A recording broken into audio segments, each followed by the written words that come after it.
Okay. Okay. Okay.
Good afternoon, Nayak sir.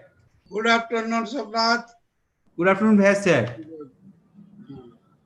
Good afternoon. Good afternoon. Basti joined. Very good. Bhash sir has joined, yes. He's muted. Their HOD, two HOD, IT and CSC department has joined. One distinguished speaker, Nirupam Chaudhary, has also joined. Nirupam Chaudhary ji has joined, hai na? Yes. Hi, sir. Good afternoon. Good afternoon. Good afternoon, Nirupam ji. How are you? I'm good, sir. It's a pleasure to be here. Thank you very much. Myself, Professor AK Nayak. Yes, sir. It is our honor that Nirupam sir has joined, and he will be, ventilated by his talk. Very good. He's And very your busy.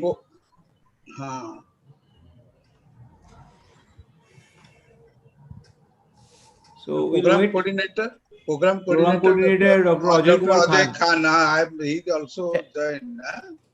He has joined. That's very good. He is HOD of CSE. He is also my brother. Acha, Sir, very good. Sir, good afternoon, Big sir. brother. Nayak sir. Good afternoon. Good afternoon, Ajay ji. How are you? Fine. Fine, sir. Fine. Very good. But your lockdown is over or it is still going on? No, lockdown is continuing. Lockdown is continuing up to 9th. 9th. Very good. 9th. Mizoram there are more cases. What is the volume of case? Number of cases? Sir, actually, sir, earlier it was very less, but due to certain reason, the number is increasing. So that's why the government have given that lockdown. First phase it was up to 3rd. Then again the second phase it is given up to 9th. One reason is that government actually started the school, and after opening the school, the case is increasing. Then they have immediately stopped. Caught fire. That has been caught fire again. Yes, that's. No, parents has to understand that it is not time to allow the child to go to school. Actually, parent has to decide. Very good, very good. Okay, sir. Actually, our VC sir is busy in a one Dean's committee meeting, and Dean sir told that he will be joining very soon. He is also in that meeting. So, can we start, sir? We can start. Because There is our no student problem. have. So, We I can think we start. can We when. can start. They can join whenever they will be free. There is no problem. Okay, This is the, okay, sir. So, this is the yeah. beauty of a webinar, that anybody can come at any time, exit at any time. Ayuda, Okay, are Somen you sir, we can start. Yes. Ayuda, are you using that Facebook or YouTube Live? Yeah, yeah. YouTube is there. YouTube already started. It is Okay. just you check that live YouTube is there. Live YouTube. Yeah. Good afternoon, everybody. Good afternoon, sir. Good afternoon. Good. How are Namaskar. you? I'm good. Thank you, sir. Thank you. Oh, welcome. So I request to Somen sir. So please start. Huh? Okay. Good afternoon, everyone, sir. As our Honorable Vice Chancellor, I think he will be joining soon, and our Dean also joining June. So I'm just formally going to start the session, inaugural session. Sir, here the distinguished delegate here, Mr. R.K. Vyas, Computer Society India, pre current president, and immediate first president, Computer Society of India, Professor AK Nayak, and General Chair of Computer Society of India, Professor Shams Raja, RVP, Region 2, Computer Society of India, Dr. Somnath Mukherjee, RSC, Region 2, CSI, and distinguished keynote speaker, Nirupam Chaudhary, sir, delegates, and my colleagues, participants, ladies and gentlemen. Good afternoon. On behalf of the Department of Information Technology and Computer Engineering, Mizoram University, I am delighted to welcome all of you in this one-day national webinar on contemporary computing paradigm organized by the Department of Computer Engineering and Department of Information Technology, Mizoram University, in association with Region 2 Computer Society of India. Thank you for being here and bringing you energy and expertise. I want to give you special thanks to the all delegates and dignitaries for joining in the virtual mode of webinar and giving for your valuable time and making this webinar more successful. And we are here today so that all of us involved in the academic and research and as well as industry in many parts of computer science and information technologies area, we can get benefit and we will get our view of expertise and guidance of from the academic as well as industry person for which will be benefit for our near and long term of future. So once again, I am heartily welcome to all the delegates, the participant and keynote speakers, and thanks all of you for giving your time and for in this webinar. Thank you all, sir. Now I request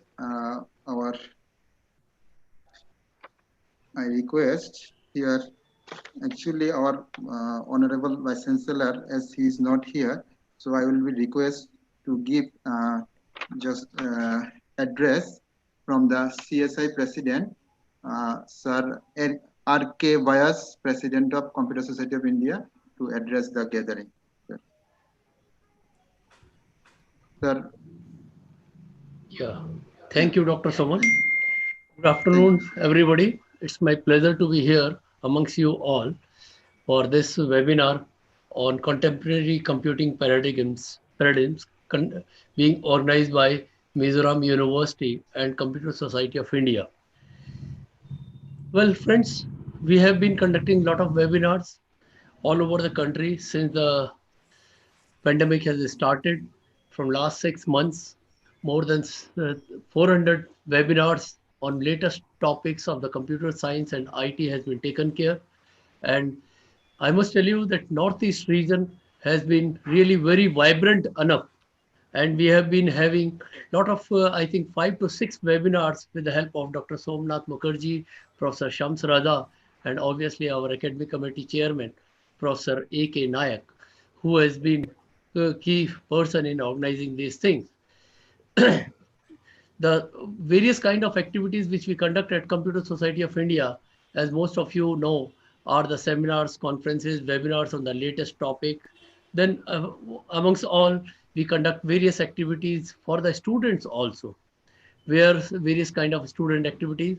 We have already finalized for this year various state student conferences, regional student conferences, and national student conferences, a conference which will be conducted shortly after Diwali, 15th of November and so. Many of the students and the faculty members who are really interested in talking about these things, and we are taking care of this. We are also conducting very well planned Young IT Professional Awards in the month of January, and also IT Excellence Awards for the industry participants. As you know, Computer Society of India contains more than 60 chapters all over the country, and we have got around 500 student branches or the institutional members all over the country. These institution branches, and besides that, we have got organization members like uh, eminent organizations like Infosys, TCS, HCL, and many other organization, professional organizations are the member of Computer Society of India. So we are a very well-lit group of academicians, professionals, students, and the faculty members all over the country. Besides that, we have got members from government and other things. As you, most of you must be knowing that we also conduct e-governance projects or competitions, also e-governance seminars and all those things which will be conducted soon, and we have already called for the projects which are being conducted by our e-governance committee, which has already been done.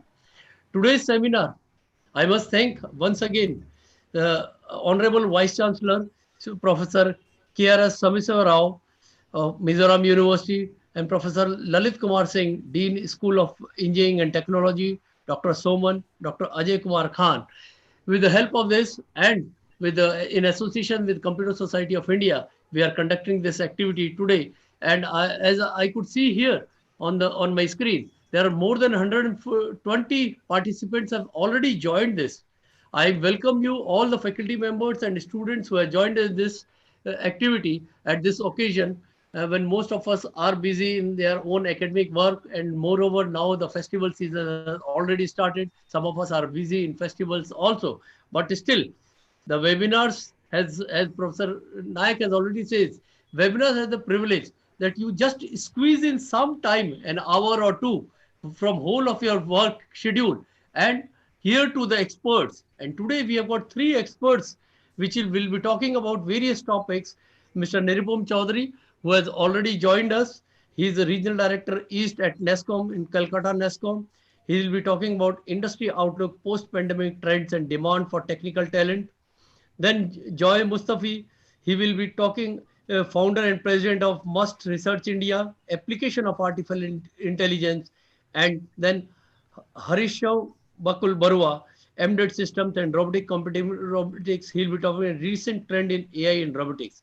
TCS Research and Innovation Labs, Kolkata. All these eminent speakers and the topics which they will be talking about. I think they are the most current topics and most topics which has to be really known by each of us. And we see each and aspect of artificial intelligence, robotics, and all these things. And Mr. Nirupam Chaudhary will be talking how do we connect or converge with all these latest technology, and how we are taking care in the presently in the pandemic era, and soon after the pandemic also, how these topics will be very relevant, and the professionals who will be having knowledge of artificial intelligence, internet of things, robotics, and nanotechnologies, they will be in more and more demand in the industry. Not only in the industry, because we academia have also gone through uh, sweeping changes due to the National Education Policy 2020. Most of these topics will also be covered in very soon in our curricula, in computer science and engineering, in information technology, masters in computer application also in most of the university and the technical institute. So I must say that students will be benefited with this. Faculty member will be really enlightening themselves with the latest changes, because we, the faculty members, I always say, after the age of more than 60, I always say I am still a learner, because the learner has to see how to get the latest technology. Then only we can depreciate the knowledge to our young faculty members and the students who will be joining us. With these words, I must thank once again Professor Subhasiv Rao and Lalit Kumar Singh of Mizoram University, who has given this opportunity to talk to you at this occasion of this. With these words, I must thank over to Dr. Soman, and I also wish you all happy Diwali and coming festival season. Thank you very much. Namaskar. Happy Diwali, sir, to you also. Now, sir, we will request our next speaker, Professor AK Nayak, for immediate former president of Computer Society of India, to address the gathering. Sir, Nayak, sir, please you address the gathering, sir. Thank you very much, Somanji, and a very good afternoon to all of you, particularly all the dignitaries as well as all the participants who have been connected with this great webinar, the contemporary computing paradigm. So this is a great topic that has been actually selected. The Honorable Vice Chancellor and the Honorable Dean of this university, Mizoram Central University, Aizawl, in their absentia,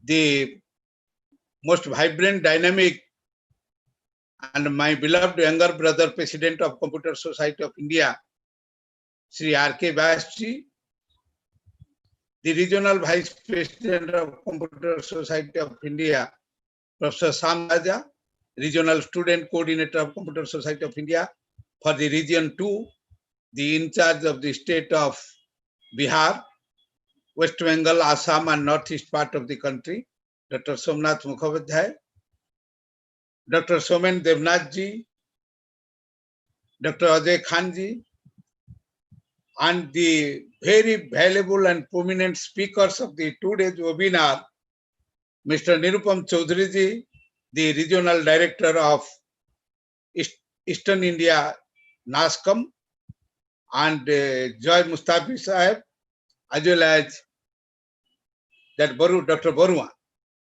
So today really a great occasion, and I am very much privileged to be interacting with all the peoples on this auspicious occasion. As the CSI is concerned, as my most vibrant and my younger brother, President RK Vyas, has told, the CSI is actually one of the pioneer organizations in conducting such kinds of activities, particularly at the pandemic period, for disseminating the knowledges in the field of the computer science and information technology. That too, that is concerned with the contemporary time, that is the most latest topics. And we have been engaged in propagating the message of the latest development in the computing and information technology since the inception of the Computer Society of India, which is a 55-year-old body. And today, we can proudly tell that it is the largest society of the computer and IT professionals of the country, comprising of 1.25 members. During the pandemic period, I can proudly tell we have conducted more than 450 numbers of webinars in forms of the online, that can be virtual seminar, virtual conference, short-term training program, faculty development program, workshops, and all these things. Perhaps it is the unique record so far as any professional society is concerned to have more than 450 numbers of webinars conducted since the 1st April till date. So in particularly in the northeastern part of the country, let me tell you, 3 years back, we had only our presentation in the northeast part of the country, having one chapter at Guwahati. But today we can tell proudly within these 3 years, by the effort of the Executive Committee of the Computer Society of India and under the my presidency of Dr. R.K. Bas, as well as the regional vice president Shams Raja and the regional student coordinator Somnath Mukherjee. Now we are having the presence in almost all states of the northeast part of the country. We are having a student branch at Assam Engineering College, Assam University, Central University. We are having a branch at chapter at Nagaland. We are having the student branch at Sikkim Institute of Sikkim Manipal Institute of Technology. We are having the student branch at NIT Shillong. We are having the academic institution membership, the Tripura Institute of Technology. And I am very happy to note that now the Mizoram University, Aizawl, has sent the membership fees to the Computer Society of India to become an academic member for 3 years. And after the opening of the lockdown, when the student will be coming to the campus physically, definitely there will be a student branch at this place also. I must have to congratulate the authorities of this great university, particularly the Vice Chancellor and the Dean of the university, along with Somenji and Ajayji, for their pioneer effort to have an academic institutional member, as well as in future a student branch at this university, that is the Mizoram Central University. सारा को पीछे बैठाना पड़ेगा there is one disturbance is there, that the contemporary computing paradigm. So this is definitely the speakers who have been invited. They will be very prominently talking regarding these topics. They will be also deliberating their thoughtful knowledge, and they will be deliberating their thoughtful deliberations. And particularly the Nirupam Chaudhary, who will be talking on the industry outlook or post-pandemic era, as well as Dr. Joy Mustafi will be talking of the application of artificial intelligence, and Mr. Hirsab Barua will be talking on the recent trends in artificial intelligence. There is no doubt, if the contemporary technology is concerned, artificial intelligence can be considered as one of the central point, or one of the center point of the latest technologies that are around the computing and information technology.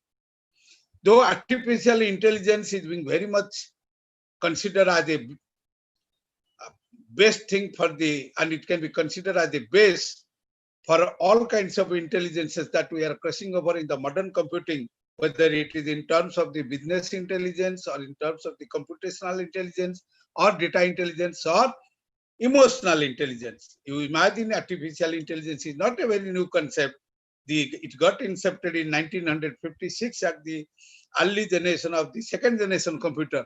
But since then, the domain of this artificial intelligence is being empowered by the inclusion of its application into the varieties of areas, and by addition and expansion of a lot of abilities within the domain of the artificial intelligence. In the way of that, the big data and the cloud computing became the great concern, which have given birth to the business intelligence to tackle the huge volume and the exponential volume of the data. And similarly, we are having the computational intelligence, the machine learning, and the data intelligence. And today, a lot of researches are going on the emotional intelligence and signal processing.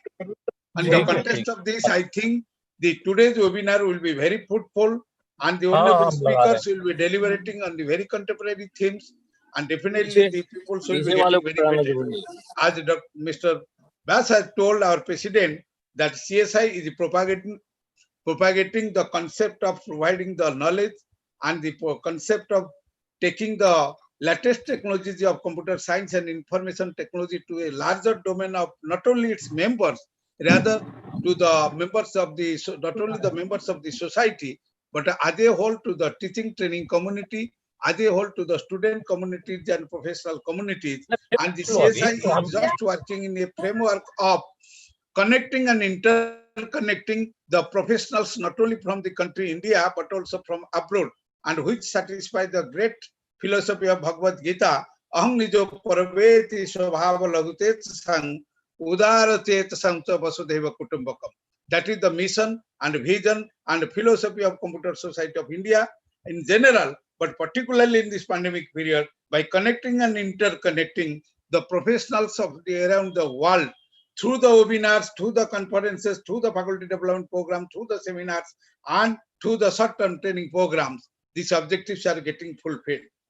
With these words, I must have to once again congratulate the organizers, particularly the Honorable Vice Chancellor, the Dean and the Somenji and Ajay Khanji for organizing such a splendid and excellent webinar with a very contemporary and very latest theme, and the topics of the latest concern will be discussed. I must have to once again congratulate each of you and wishing all the best to the participants, and particularly praying to the God at the time of pandemic period. Let our all participants who have joined with this webinar should be able to pick up the daffodils from their future professional career. Thank you very much. Namaskar and good afternoon to each of you. Thank you.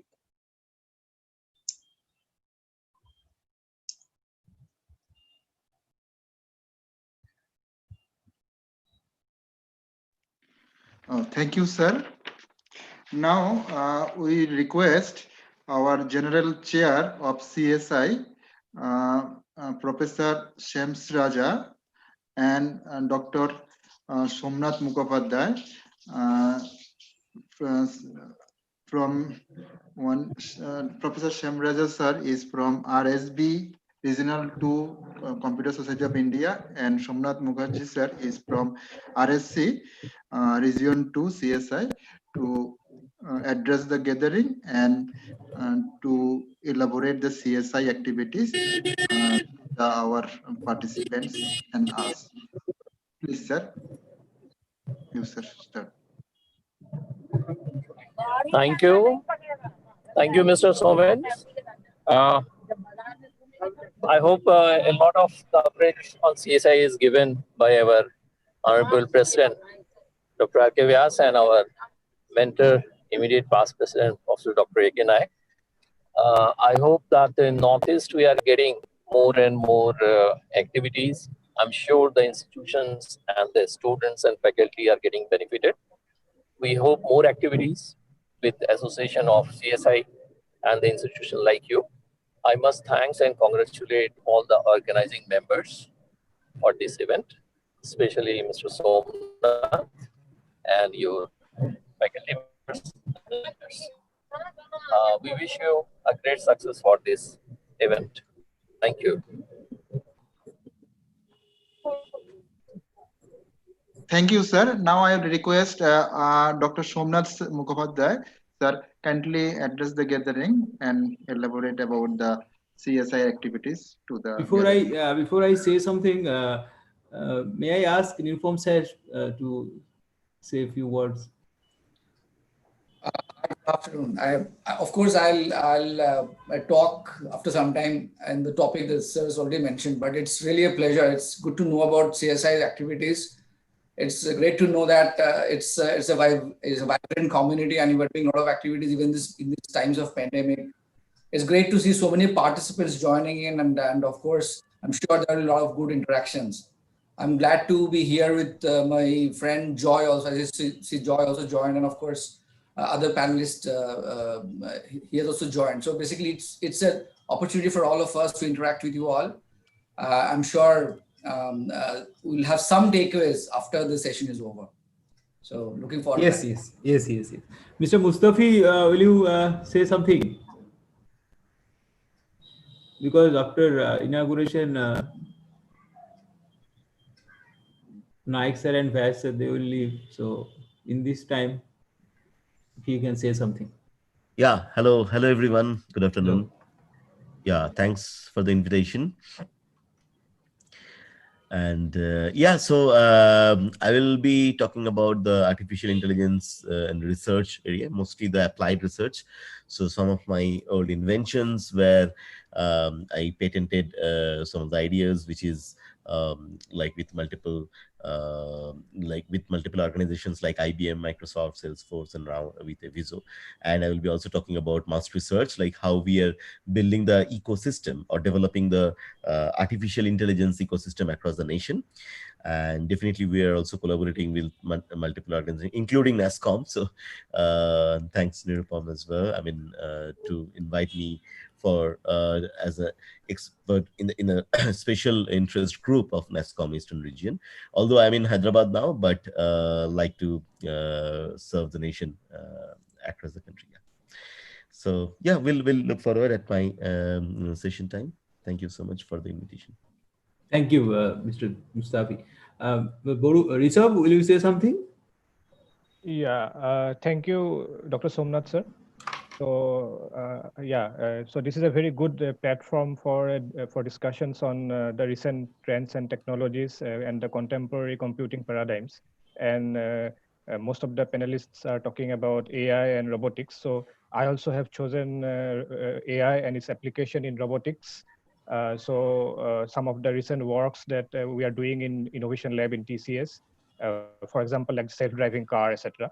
So I would like to thank Mizoram University, the Honorable Vice Chancellor of the university, the relevant dignitaries from the university, and the President of Computer Society of India and the ex-President of Computer Society of India and the other dignitaries from CSI for conducting this very contemporary and very beautiful webinar of interest. We can say the topics which are coming into bloom in today's world. So it is a very good initiative from both the university and Computer Society of India together. And I hope that both the university and CSI will flourish in such activities in future as well. So I think in my session, the rest of the things I can discuss in my session time. So thank you so much. Thank you, Rishabh. Thank you.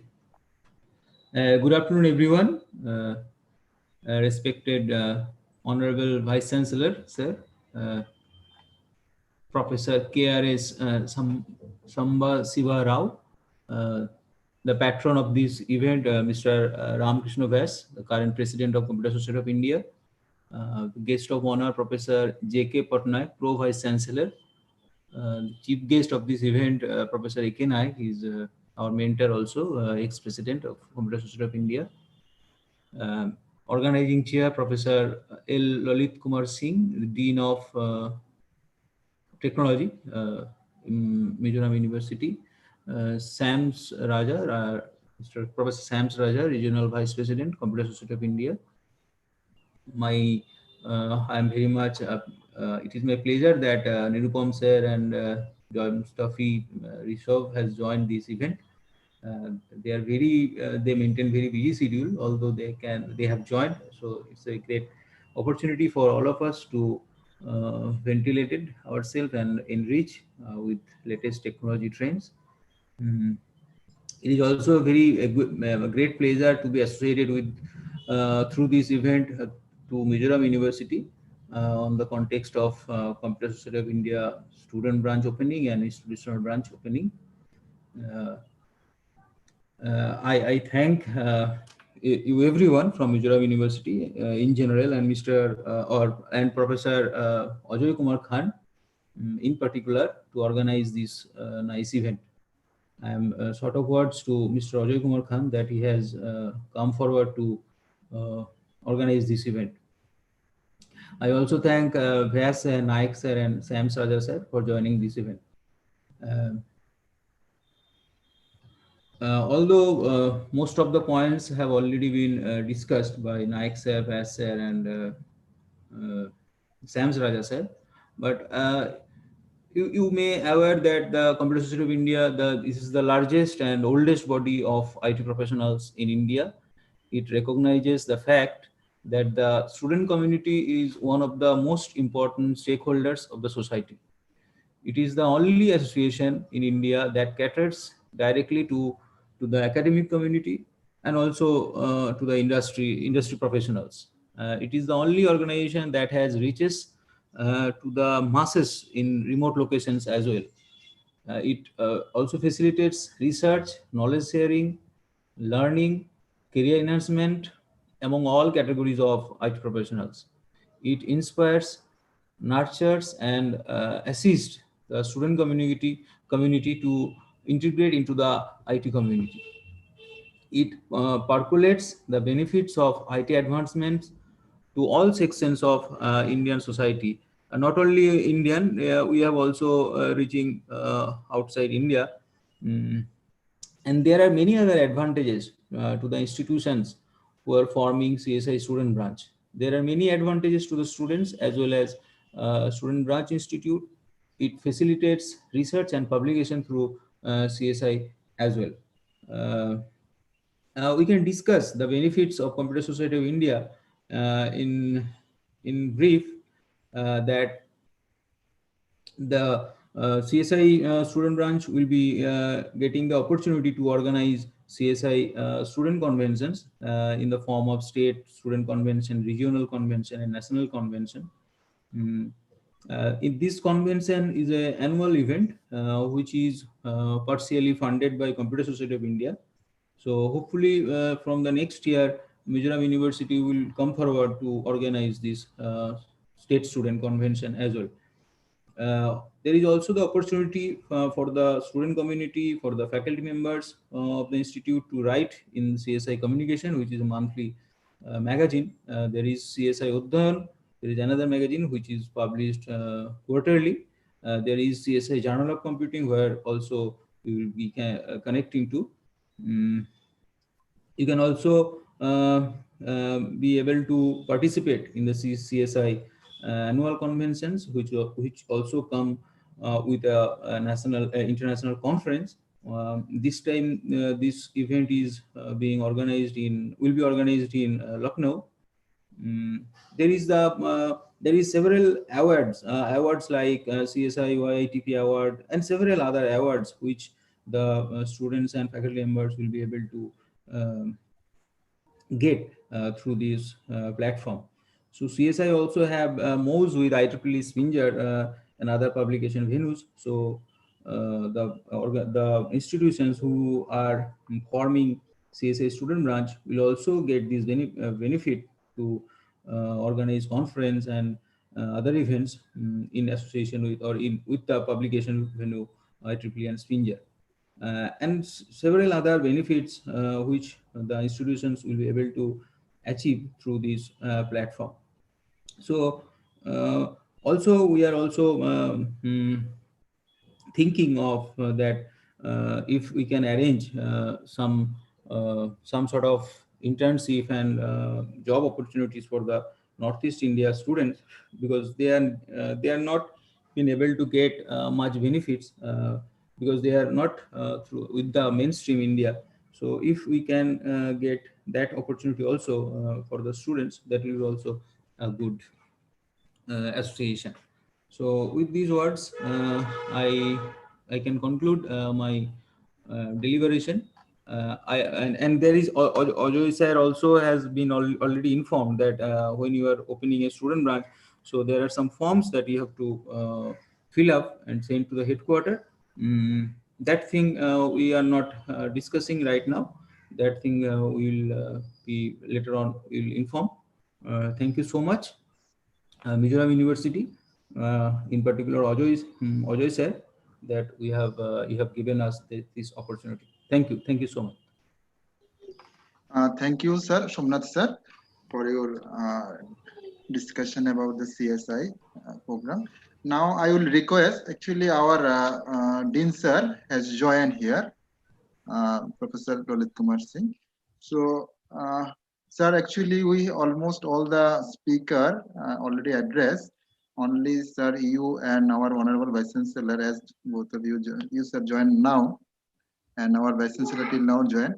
So kindly sir, Sir Professor Lalit Kumar sir, kindly address the gathering from Mizoram University side. I should say first apology to all the experts from the outside. Just now urgently we were having the Dean's committee meetings with the Vice Chancellor. Just now only I overheard and I switched to the this meeting, and so I take my apology to our external experts from the three external experts. So kindly give excuse for this matter, because urgently there these meetings was there. So.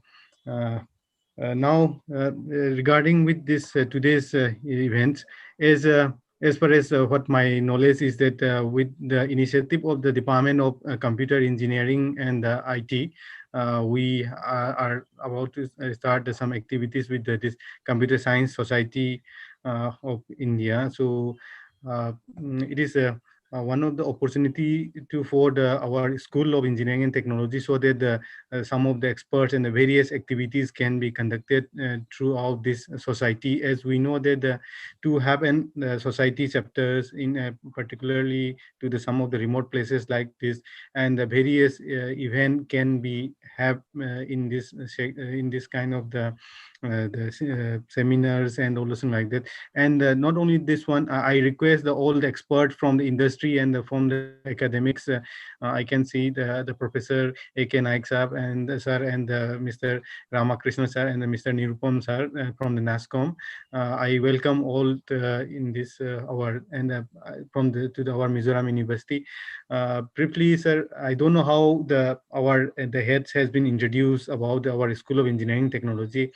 So our School of Engineering Technology are struggling for to have a senior competent faculties. Still, we are having lots of shortage of the senior faculty in our School of Engineering Technology.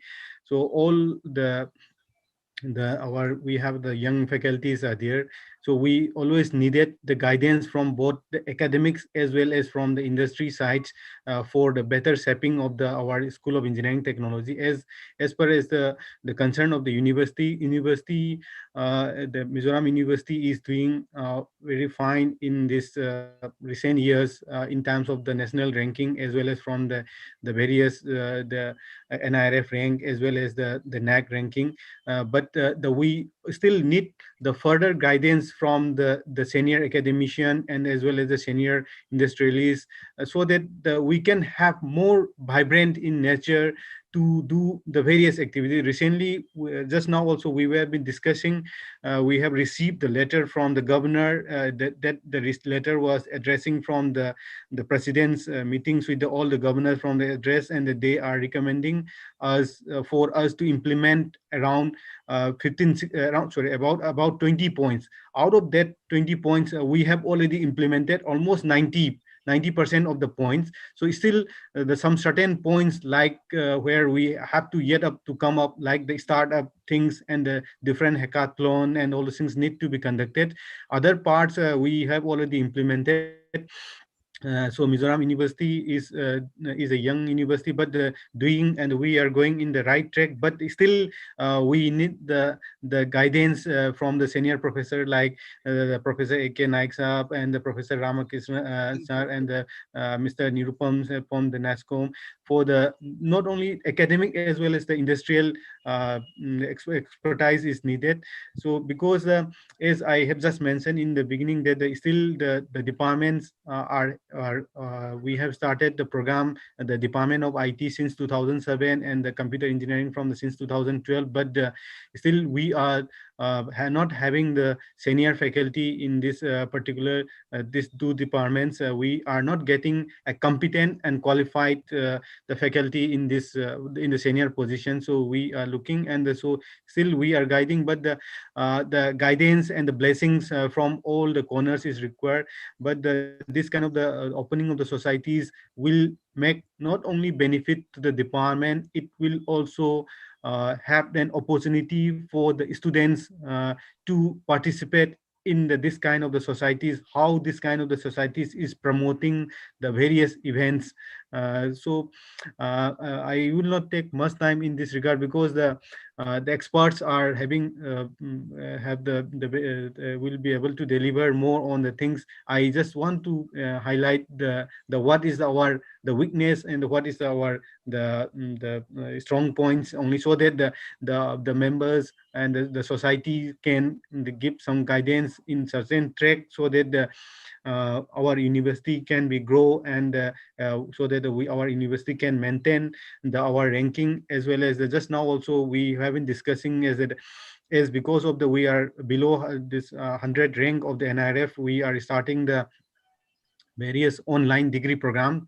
So we have been just discussing that if we could maintain this NIRF rank below 100, then only our online the degree courses, which we are going to start very soon, which is already approved, will be able to continue for our for in our university, where it will be this is open for the to the whole world, for the it can be participate from the various corners of the world, this online courses with the school guru we have been doing. But this will be able to continue only when we maintain our ranking. So the vibrancy is needed, particularly in our School of Engineering and Technology, to have more numbers of the activities which can promote the various other activities like startup, then hackathon, and the various society chapters and all those things.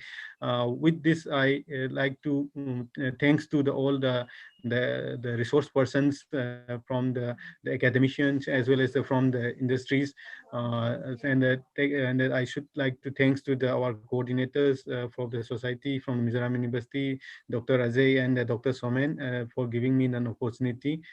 Thank you very much. Now I would like to listen the opinions from the others, the experts. Thank you very much. Thank you very much, Lalitji. Yes, Dr. Lalit, we are very much thankful to you. yes, sir. And as a very vibrant dean, we can assure you on behalf of Computer Society of India, we can have a very fraternal collaboration with you, and what kinds of help you need from your university, the CSI will be coming forward to help you. I can assure on behalf of my president also.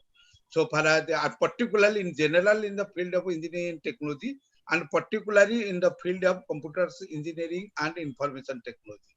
Definitely we can provide all kinds of efforts, and wherever you will be requiring, and for the enrichment of this particular department, as well as a whole, the School of Engineering and Technology. Thank you very much, Lalit. Thank you very much, sir. Thank you, Professor Lalit. I must ensure that as our academic committee chairman, Professor Nayak has said, we will be collaborating with the Mizoram University. We have got a pool of professionals as an academicians also, and as an industry group also. So we can have more and more industry interaction with your university and the academic instruction. And we have persons who can also help you in the development of online courses, etc., which can be hosted on SWAYAM and other MOOCs platform, and which can be accredited course also in NEP 2020, as it has been already taken care. So please be sure that, and we have got the young person like Dr. Somnath and Dr. Ajay and Professor Shams Raja, who has been really coordinating. And one of the thing I must say that we have in last 2 years, we have already seen connecting to unconnected persons, unconnected Northeast region. And Yes. we have already mooted in last 6 months, more than 10 webinars, etc., has already been connected in the Northeast region. And not only that, we have already crossed the boundaries of the country, and we have connected to Bhutan also in this during this time. And I must say, we'll be again collaborating, and whatever help you need from the Computer Society of India through Dr. Somnath Mukherjee and other persons in that region will be helping you always. Thank you very much. Nice talking to you. Thank you, sir. Thank you, sir. Oh, welcome. Sir, this is sir, I should say that this pandemic make us lots of opportunity to have an interaction with the various people across the globe without having any physical context, because the people, if we invite anybody from the America to here to deliver a talk, they will think many times. They cannot become in 2-3 days. It needs time. But during this pandemic, we got a lot of opportunity to have interact and to have a collaboration with the various peoples across the globe. This is we should take this opportunity to continue improvement in the positive move. Thank you very much, sir. Yeah, that is true. That is true, Professor Lalit. Not only from America, actually, people from India also at times hesitate going to Northeast. You know. Yes, sir, yes, sir, yes, sir. Yeah. So, right, sir. but I always say in my talk that this pandemic is blessing in disguise Yes, for sir, yes, some sir. of the things, and Right, sir, right. You have so many of the people globally are connected to each other through webinars and the faculty development program. Yes, sir, yes, Thank sir. you very much. Absolutely, sir. Thank you. Thank you, sir, for the nice discussions. Now I will request, we are end of the program. I will request for vote of thanks our head and associate Professor Somen, I am interrupting. Sorry for that. Okay, Before it ends, I would request students if they have any questions to speak out, please. If any participants has any questions to Computer Institute of India, if they can ask.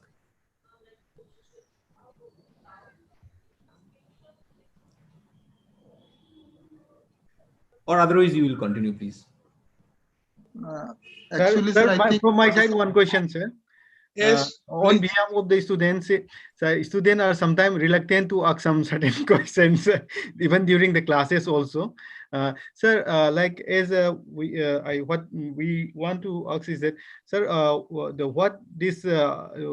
can you clip just one or two lines, the little elaborate about what the benefits the students can get it with these societies, and what are the opportunities for them? Can you please little highlight one or two lines in this regard so that the student can think in that way, sir, please? Thank you very much. Thank you very much, Lalitji. Let me tell you, so CSI is having more than 500 student branches in the country till now, and we are sustaining since so many years and adding more and more student branches and chapters due to our services and all these things. CSI publishing 3 different kinds of publication, having 3 different, other 4 you can tell.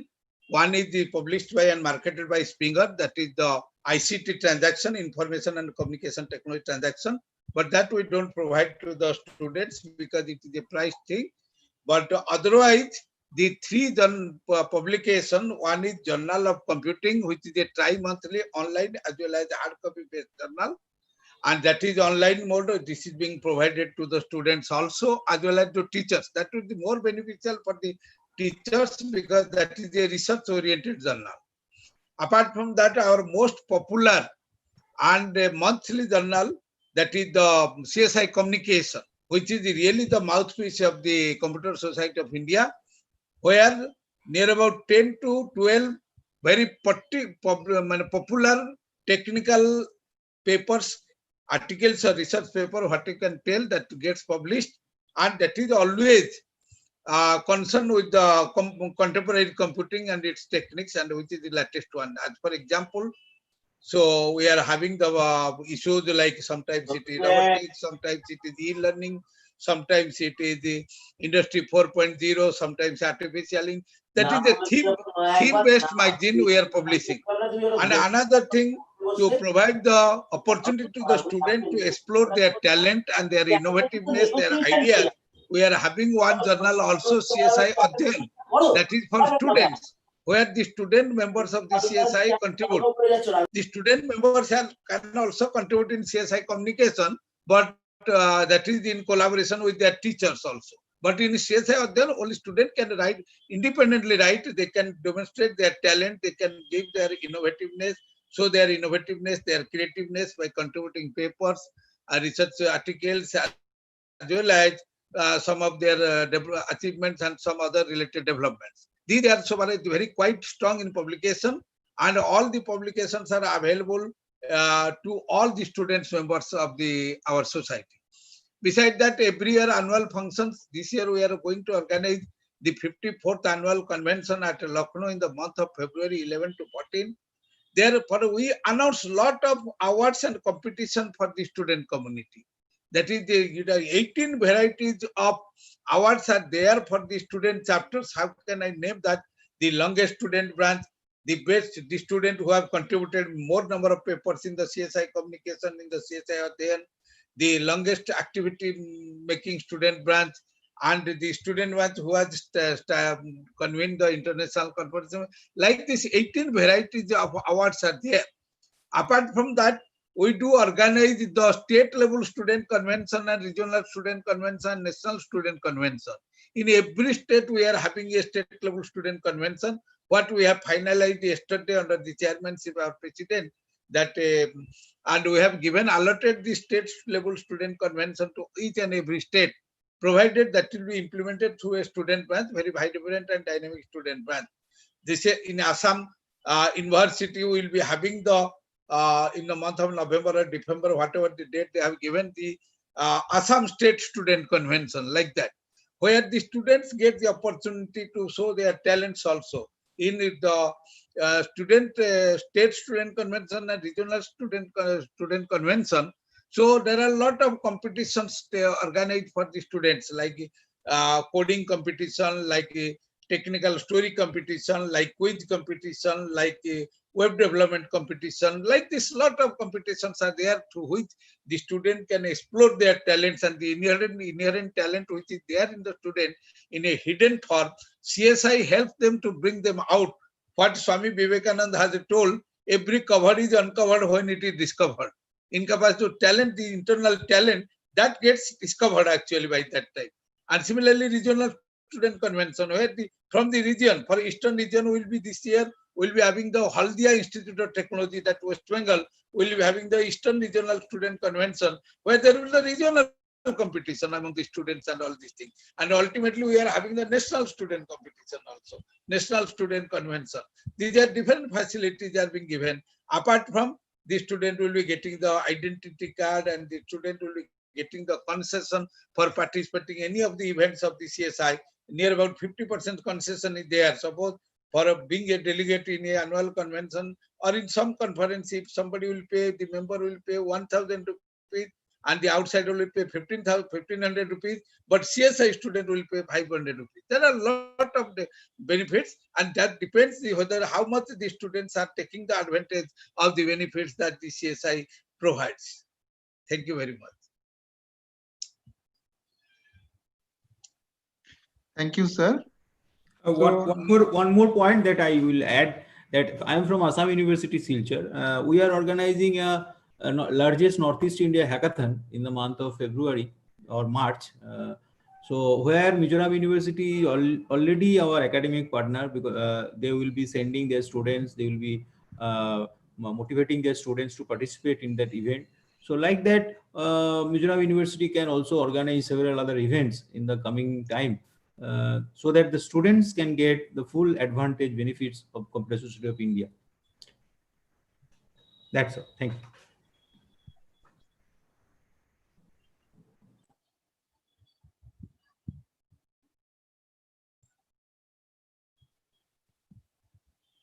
So if there is no question, so we can end this inaugural session. So now I would request our Head and Associate Professor, Department of Computer Engineering, Dr. Ajay Kumar Khan, as a program coordinator, to give vote of thanks. Sir, Ajay sir. Okay, so actually, for this program, I would like to first thanks to our chief patron of this program, Professor K.R.S. Sambhashivarao, Honorable Vice Chancellor of Mizoram University. I would like to thank the patron, Mr. Ramakrishna Vyas, the President of Computer Society of India, our guest of honor, Professor J.K. Nayak, Pro Vice Chancellor of Mizoram University, our chief guest, Professor AK Nayak, ex-President of Computer Society of India, General Chair, Professor Samo Raja, and Dr. Somnath Mukherjee. I would like to also thank the Dean School of Engineering and Technology, Professor Lalit Kumar Singh, for his inspiration for organizing such kind of program, and the distinguished speaker of this program, who have given their valuable time to spend for our student only, to their whatever the innovative research and technology is ongoing in the industry level, that also. And last but not the least, to the participant, our student, beloved student, for their time, spending the time. And I also request to all the participants, do not leave the meeting. So please stay in the meeting, just learn and just give some idea So what kind of technology is recently is there in the industry level, so that we can also you can also get this idea that whatever the new technology is there in the industry level. I also thanks to all the distinguished members present here. So thank you to all. Now I request to Somen sir, so please start the this is the end of the inauguration session, and start our technical session. Okay. Joy sir, Okay. please inform the students that if they have any questions, they can write to us also later on. Okay, you just Okay. You just provide our email ID. So They all can the ask. student okay. That I will inform to all our students. So if you have any query regarding this Computer Society of India, so we are going to collaborate with the Computer Society of India for our student. For that, if you have any query regarding this, so please free to ask any question to us. And I also request to our student, please do not leave the meeting. Please at least listen our technical session, so which will be most helpful for you. Okay, thank you. Thank you very much. Thank you, everybody. Namaskar. Thank you, sir. Thank you for coming. Thank you for joining. Thank you.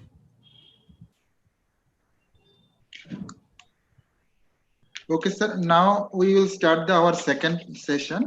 So we have here keynote speaker. We have distinguished keynote speaker. We have three speakers for today's webinar. So I will first address. I will ask first our distinguished speaker, Mr. Nirupam Chaudhary, sir. So before starting his session, I want to introduce him. His biodata, and his biodata is Nirupam Chaudhary is Regional Director of NASSCOM Eastern Zone in India. He has more than 2 decades of experience in information technology and related market intelligence. He has worked on plethora of projects on new product ideas, business planning, to go market initiatives, and management development in companies like IDC, TCS, AMI partner, etc.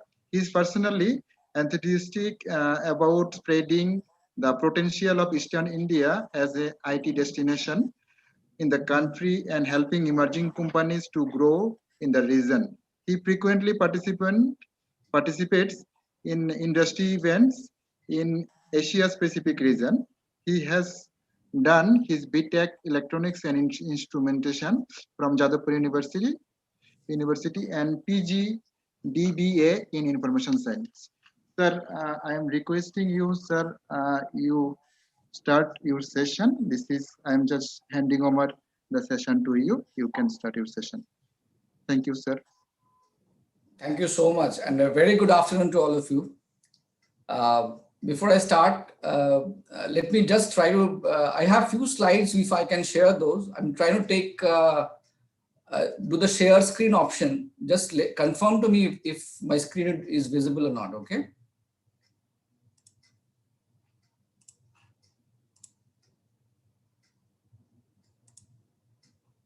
Please inform me once you see my screen, okay?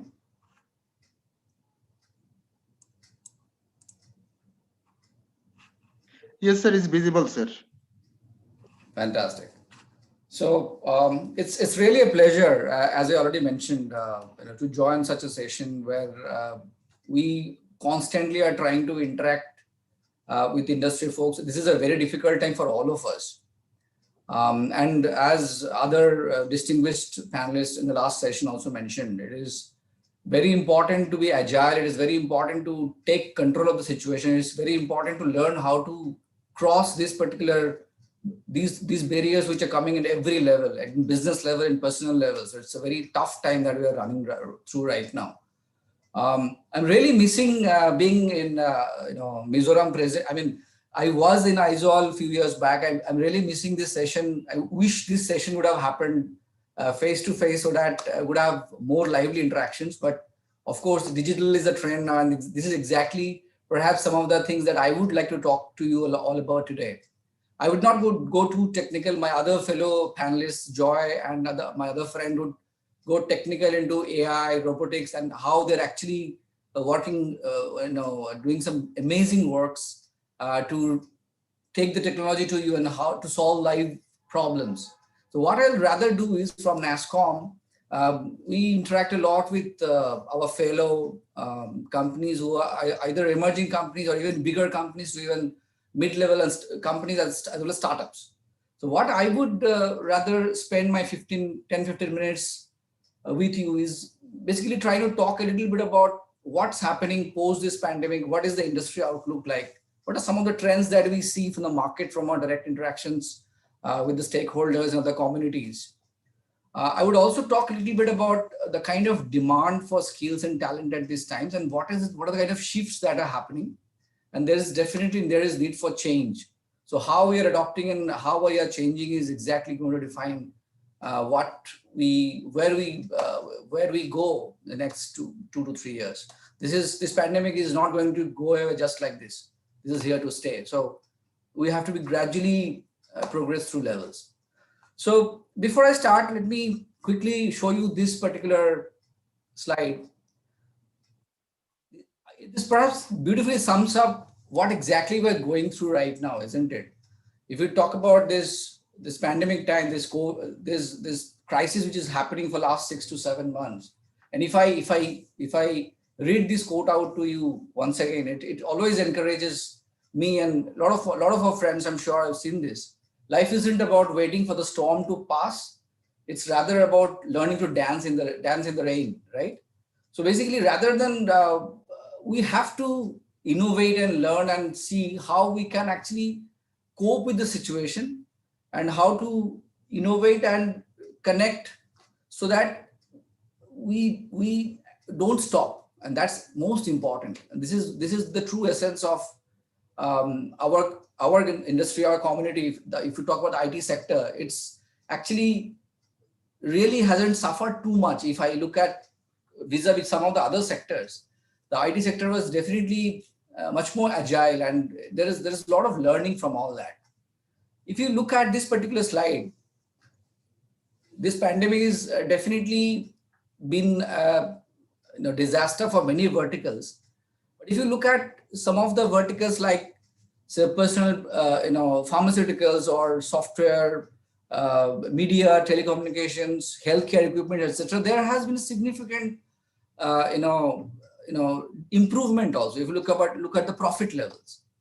Whereas there is, of course, certain sectors like utilities, energy, or insurance, logistics, transportation, or hospitality sector who has suffered a lot.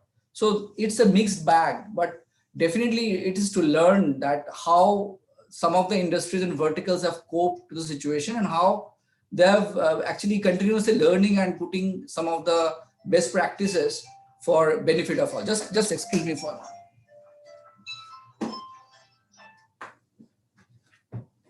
Sorry. So this is what leaders have to say about reskilling, which is extremely important. I'm sure my friends, students are also listening here. It's very important, at these times when actually most of us are working from home, or perhaps seldom we're going to office, or mostly we're working from home. We have some time with us. We're saving a lot of time where we are not commuting actually. So it's very important to reskill. And some of the functions, if you just browse through the functions and how the trends, you look at supply chain or sales or IT, where the friends from these particular functions believe that it is extremely crucial to reskill. Perhaps not so much for like legal or HR or communications, but for some of the sectors, it is extremely important to reskill and pick up certain skills which would be beneficial for all of us, because times have changed. I'm sure it is not going to go back to the original levels very soon. Now, if you quickly look at some of the trends, in terms of how recruiting is being done or how onboarding is being done for companies, you see that most of the recruitments that are happening, because people are not actually visiting the campuses, right? So virtual recruiting is, of course, the new normal now. Because of course, social distancing is driving AI and robotics in recruitment, which perhaps my other fellow panelists will talk about. So most of the job interviews are being done over Zoom or Team, and this is we're not stopping there. So virtual screening environments are being created instead of in-person interview. These are actually happening. Even onboarding is going online. So animated explainer videos are being used for induction. The interactive webinars, as we are doing today right now, these are actually being organized. Podcasts are being conducted. And also it is another very important trend is reskilling to repurpose. Very, very important point. Because as I already mentioned, some of the things are not staying relevant anymore. It is important to basically reskill and transfer employees perhaps from one domain to other. For that relevant skill of the particular gentleman would be important to judge where to put him and where he can do better, where he can be better productive. Similar change, has happened to even sales process, how we're actually reaching out to customers, how we're reaching out to other stakeholders. The way actually the companies are buying and selling, how they used to buy and sell has totally almost changed due to this the crisis which has really happened. There is more than two times increased likelihood of a company which is providing outstanding digital experience to be chosen as a supplier. So it is very important to be digital ready, be very agile and be conversant with all the platforms and be ready to change. Live chat is actually rated as a top channel for researching suppliers at the present moment for people who are actually into sales or marketing or go-to-market initiatives. All of us are actually using channels for buying stuff from net, or be it consumer level or be it in enterprise level. There is almost 250% increase in mobile app ordering. So it is very important for guys who are into product business or some other verticals where actually they are trying to reach out to customers to be ready with those technologies and shifts which would enable them to reach their customers in a much better fashion. Even digital transformation has transformed. So earlier, some transformation projects which normally would take a lot of time. They are being accelerated to very short time, even weeks. Once we listen to some of the companies, when we interact with them, we find that almost 4 out of 5 professionals believe that the tech pressure is actually higher than what they were experienced earlier in normal times. So definitely productivity levels, at least for some verticals, hasn't suffered. There definitely is pressure. There is definitely businesses there for guys who know how to get that. Definitely, this is going to stay. Work from home is actually the trend, and almost see, I work out of Sector 5 in Kolkata in West Bengal, and I can tell you that even less than 10% of the guys, 5 to 10% of the guys are actually coming to office. Rest, all of them are actually working from home, working from other locations. A very significant bill has also been introduced. You would have seen the news piece that now actually BPOs can also operate from home, and agents can actually operate from home. The OSP guidelines have come, which is actually going to be very beneficial for our industry. If you look at India per se, 77% of the guys are actually talking about work from home trend, and it is definitely going to stay. TCS, for example, TCS has told that it expects 75% of its staff to permanently work from home by 2025. Tech Mahindra said most organizations will break away from large campuses to distributed centers. HCL Technologies has seen productivity gains due to remote working and has proposed a model where 50% of its staff actually will work from home, while perhaps the rest will operate from office, and this will be on a rotational basis. So these are certain shifts which are happening, and our young friends have to be ready with those mindsets.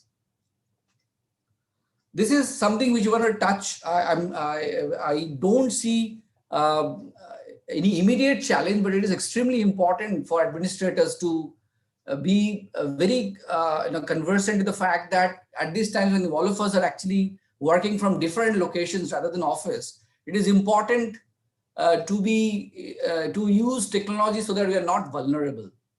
So demand for professionals in cybersecurity space just up. Actually, cyber attacks targeting individuals and organizations have increased considerably in the last few months. And this has resulted in growing demand for skilled professionals in this particular space. With cybersecurity based job postings have increased actually by about 6 to 8% that have increased. And demand for cybersecurity skills have gone up 15% according to Teamlee's release mid of this year. After even the lockdown is lifted, hiring for cybersecurity professionals will still be priority. I'm sure you understand the significance of that. People who have knowledge of endpoint detection and response and video conferencing will be much in demand.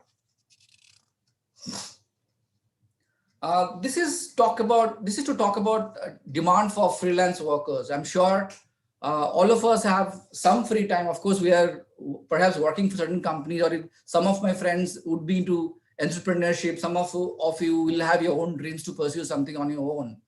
And these are certain shifts happening. You would have heard about gig working. So a lot of advantages which are there for gig working also. I mean, it reduces fixed salary costs for the companies, training and upskilling costs, etc. You can share a particular job, even between two guys who are, even you can basically be very flexible in that approach. And flexible staffing is actually based on business needs right now. There is definitely for the company, there is access to wider talent pool across regions and geographies. You can be in Mizoram, you can be in Gangtok, you can be in Timbuktu, you can work from any place. Now we'll come to, I'll come to demand for skills and talent, but please read this particular note. It's noble to be skilled, but ultimately people will pay for solutions your skills will provide, not the skills you possess. So it's very important to be solution centric, and that approach is very, very important. Ultimately, how you company, that will decide how valuable you are to your company and how you grow with it. If you look at this particular slide, you can see a significant increase in demand of installed talent as well as job openings, which will be there in the next few years. In the right side, you can see till financial year 2023, the kind of jump we are expecting. If you look at the technology on the left-hand side, all are very disruptive technology. In all these areas, the installed talents can be seen, and these would definitely require, these will have more demand from the market. There is high demand for digital skills, as I already been mentioned, and of course this is very obvious. Perhaps the disruption will be much larger, for verticals like automotive or mining, energy utilities, aerospace, defense, etc. The low disruption means that these verticals actually were already agile and they already adopted change much faster, like software or telecom, peripheral storage, etc. So impact has been less here, and business is almost as usual, hopefully, by the early next year or something. Of course, it is not a very rosy scene for small and medium enterprises. Many are struggling, but gradually people are learning tricks of the trade and they're reaching out and business is coming actually. When you talk about hiring for emerging technologies, and many of my young friends are here in the session, so it is extremely important to understand, the changing trends and how people are being hired. What are some of the trends? So almost 15 to 25% of the fresh hires are actually are deployed in emerging technologies. You can see some of the technologies down in the slide. You can see some of the areas that have been covered. And this number is expected to grow up by almost 40 to 50% in the coming years. That will only rise. For top colleges and institutes, directly from campus recruitments are happening, of course, but students are being offered differential pay when they're joining, the freshers I'm talking about. The hiring process is same, but the higher cutoffs and difficult technical tests are actually being used to select. Candidates with relevant certifications, if they have, are they're more in demand, and if they're able to demonstrate practical knowledge, it is extremely beneficial for them. Candidates performing exceptionally well in post-training technical assessments are having much better prospects. So it's very important to take your internships and your whatever scope you have to work with the industry folks. If you're doing your summer training or some other form of training, to take it extremely seriously and actually apply that when you're interacting for your final placement level. Increased use of practical coding evaluations, like sirs have already spoke about hackathons and coding simulations. It's extremely crucial to actually participate in many of those opportunities that you get, because that's definitely going to be very, very beneficial. What actually leaders are looking for in new recruits? If you look at this particular chart, you see that one of the top parameters which you see here is the learning agility, right? So it is who is actually an ideal candidate at these times. I mean, it is very important. According this is the output from a survey, and according to the survey, it's not about what you know, but what you can learn. I mean, it is very, very crucial. So to unlearn and learn, perhaps if where is needed. Nearly half the respondents cited learning agility as among the most desired target profile quality. Rather than focus on specific skills, talent leaders are searching for a learning mindset. How well can an individual pivot, learn new skills, or adapt to new situations is going to be crucial.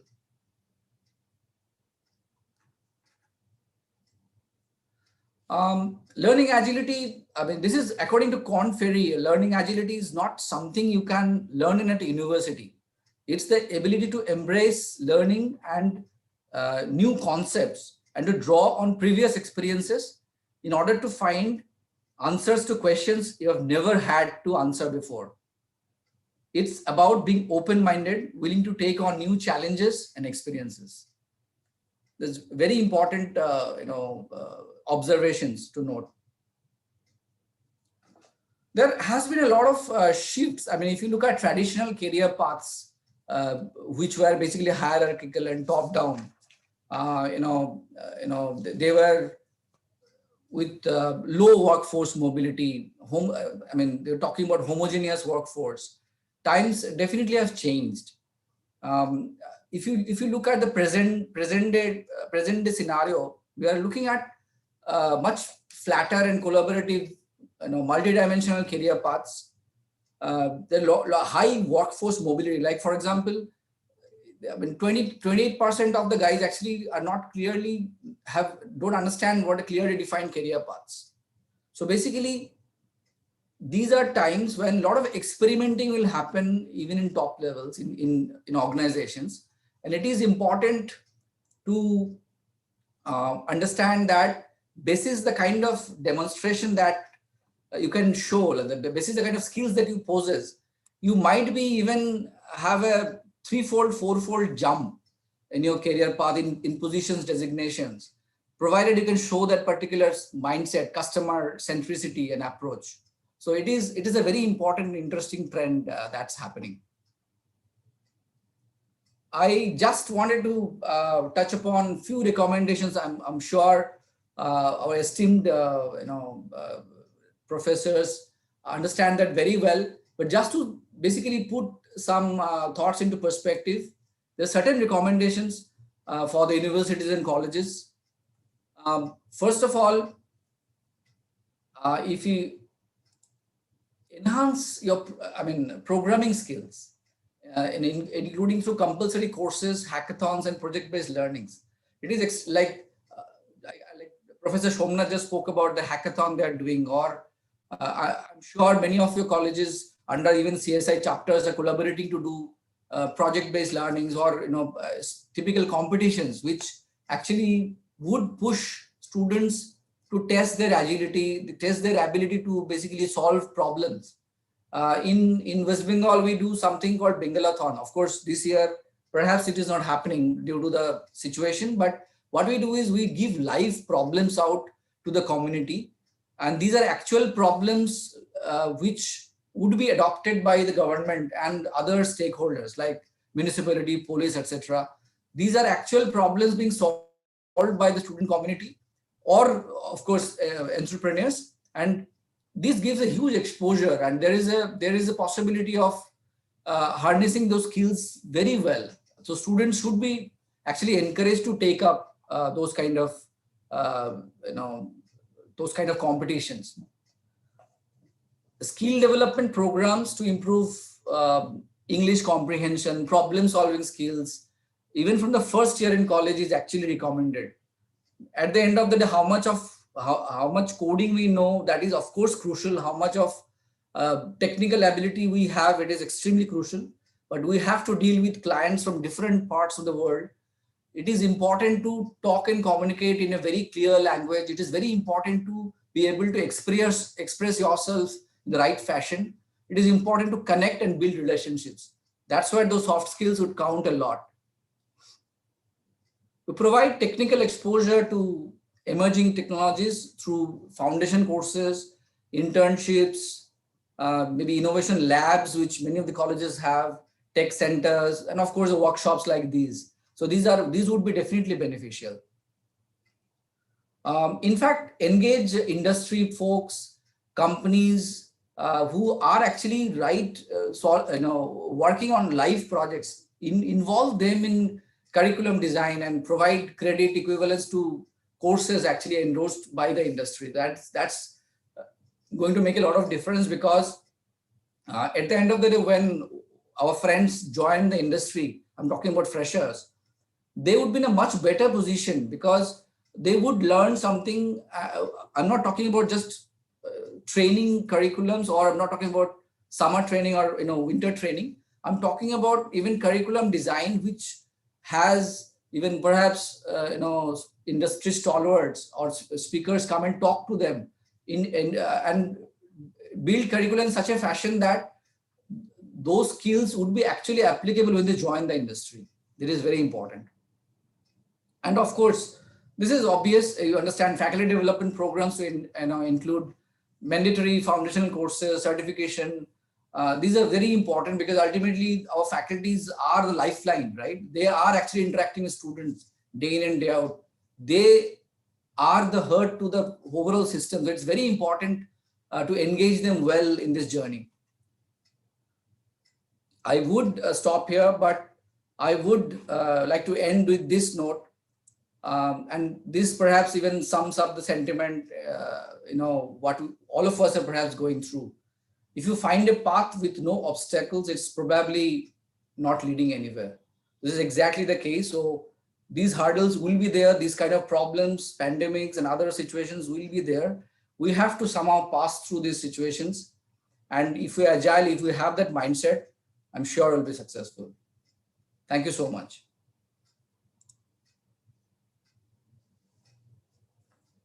And if there are some questions, I can address those, or perhaps when my colleagues address you, after that also I can take some of the questions. Sir, all the questions we will be taking in the last after all the keynote speaker, their speeches. So actually our Honorable Vice Chancellor during our inaugural session, he was absent due to his busy schedule, some work. So sir, Honorable Vice Chancellor sir is here. Sir, if you listen me, can you address our gathering? Sir, and this speech we have missed that time. So I'm requesting you, Honorable Vice Chancellor sir, if you address the gathering, sir.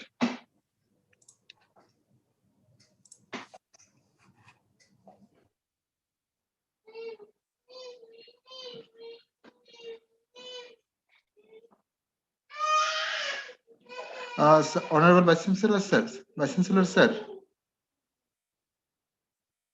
I think sir is busy. So we will request our next speaker, Joy Mustafi, sir. Actually, our next speaker is sir is actually top 10 data scientist in of India. He is the top data science influencer in India Digital Vidya, owner of the Jim Knopf Award 2017 and technical role model of emerging technology senior level. He is associated with the chief scientist at Abiso to drive the research and innovation in artificial intelligence and data science practice. He works as a principal research at Salesforce, primarily responsible for Salesforce Einstein. Joy sir has overall 18 years experience in the corporate research academic world. He worked as a principal applied scientist at Microsoft, artificial intelligence and research data science and machine learning. And he was with IBM for a decade of data scientist and involved in the business analytics and optimization, Watson solution, IT operation analytics, etc. He got the Research Fellowship Award in Computer and Communication Science from Indian Statistical Institute, collaborated with the ecosystem by visiting around 25 leading university in India, as well as visiting faculty, guest speaker, an advisor and mentor, project supervisor, panelist, academic board member, curriculum moderator, and paper setter, evaluator, and judge the event like a hackathon, etc. Supporting around 15 startup and non-profit forums, being the board and as a consultant for data science. He has around 60 patents and 30 publication on artificial intelligence in the recent past year. So I request Sir Joy sir to give his lecture on artificial intelligence and application of artificial intelligence research. Joy sir, please. Yeah, thanks for inviting me. I would request you to make me presenter, or should I just go through share screen? We cannot see your screen. Can you share your screen, sir? I'll just share.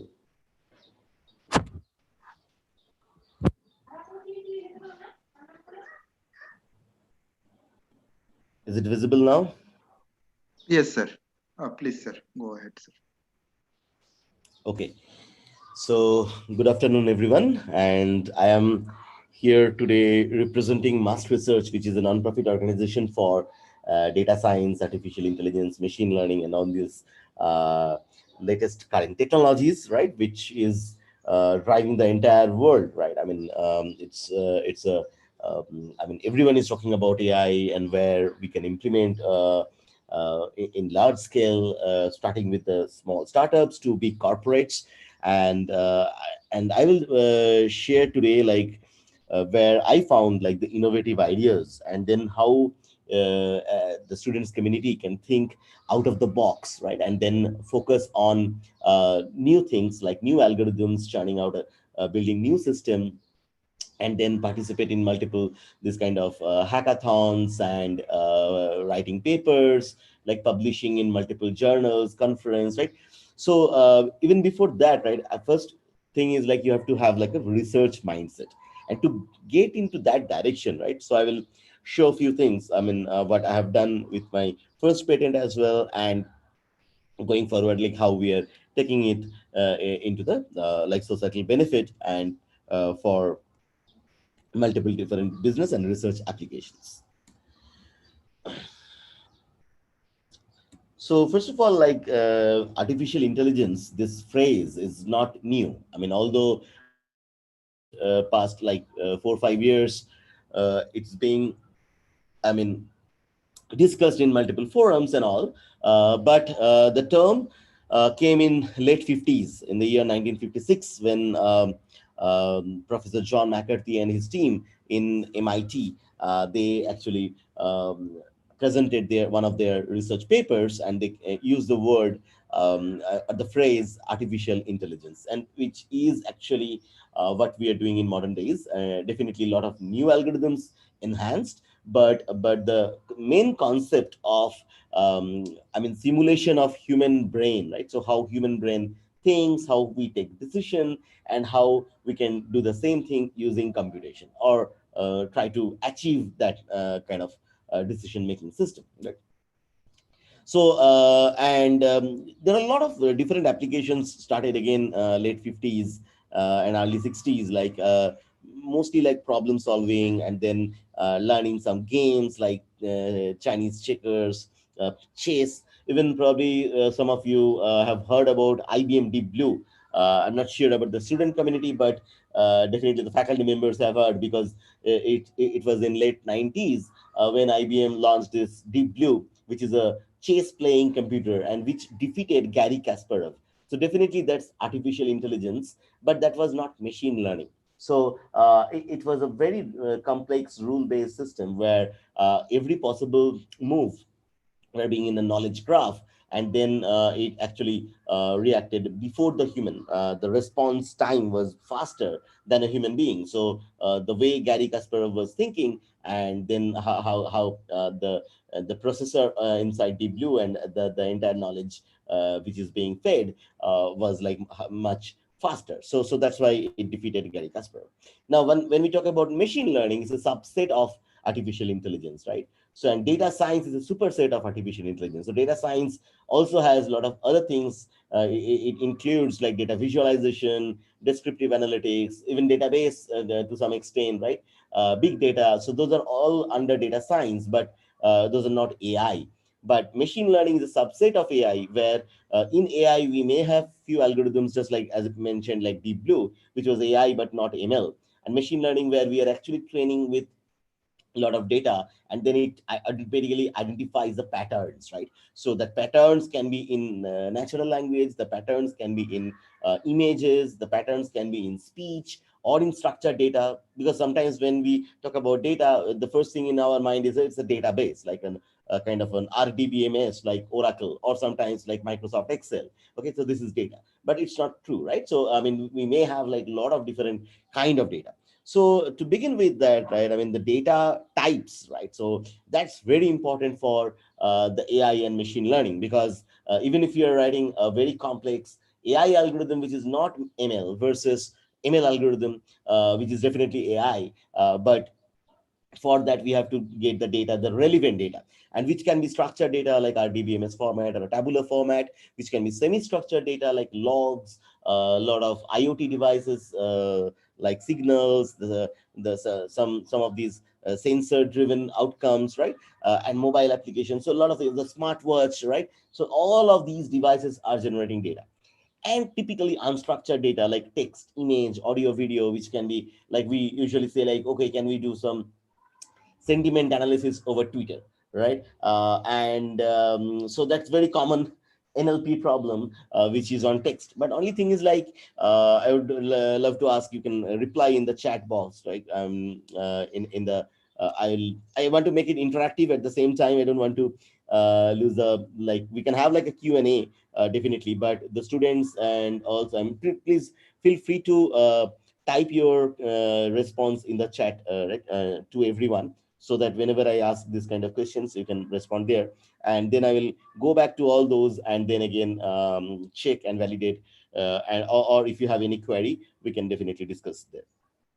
So first of all, like, I mean, what is the trending news right now? I mean, if I talk about Twitter is very much, it is like like what is related to the current trend, right? So if we talk about like the global news, so definitely the US presidential election, that was like, for, I mean, till now it is the hottest one, and definitely people are tweeting.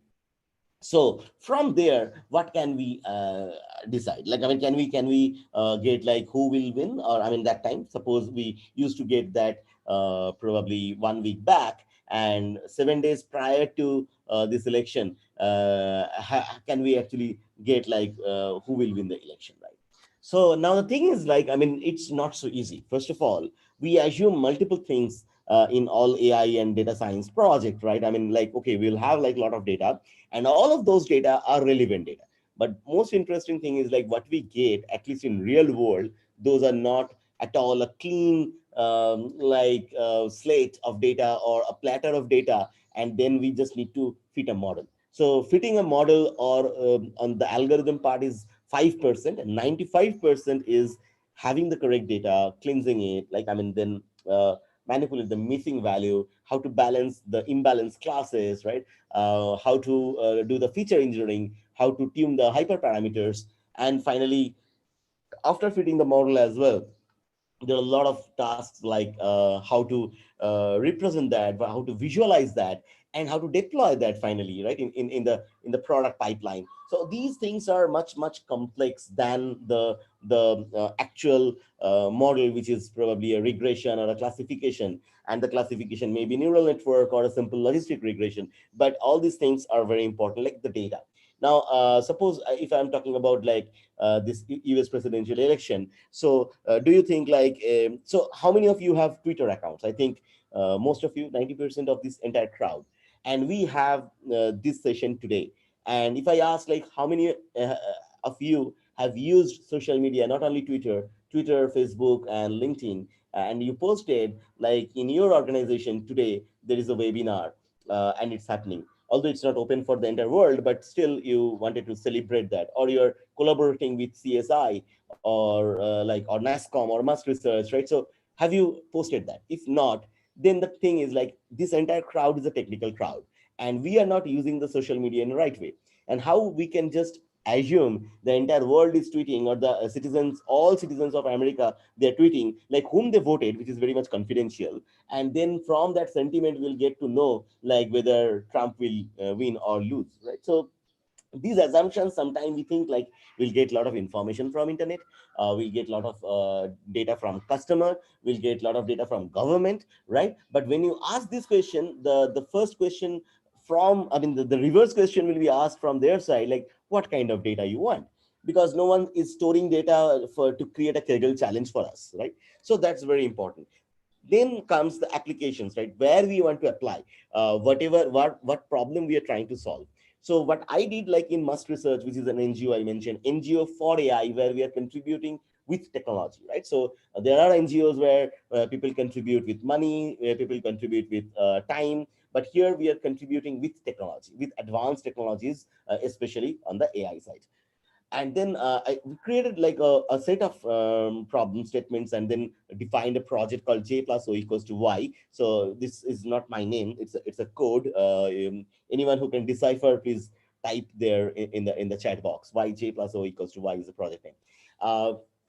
Then so solving cognitive problems with input as digital image, text, speech, and sensor data. So combining, it's a kind of a multimodal system where we are having text, we are having numbers, not only pure text, and then a lot of digital images, then speech data, and it is being recorded, and then sensor data as well. And then combining all of these to have like the NLP, computer vision, robotics, and so on, right?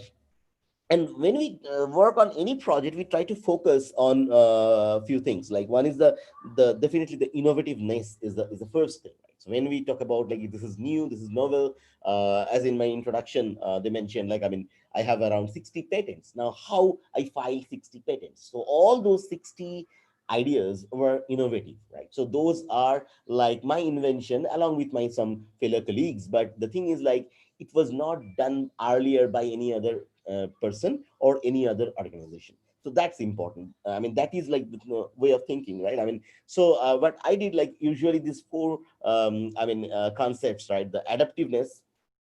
So the system should like learn as information changes, right? As goals and requirements evolve, and whether it can resolve like the ambiguity, right? And then the unpredictability. So adaptiveness is very important, right? I mean, it's not like, oh, I just built a model and it is constant for the entire life. No. So we have to adapt, and the system should learn the new things.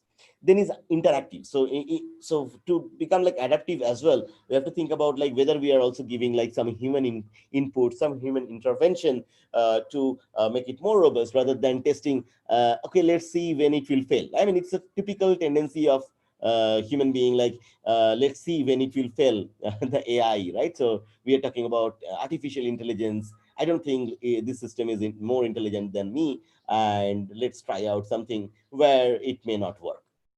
So instead of that negative thinking, can we, if we use like the positive way, like have more human inputs to give feedback, and based on the feedback mechanism using reinforcement learning or those kind of technologies, we can actually improve the system where it can interact with the processors, the devices, services, and definitely with the human being.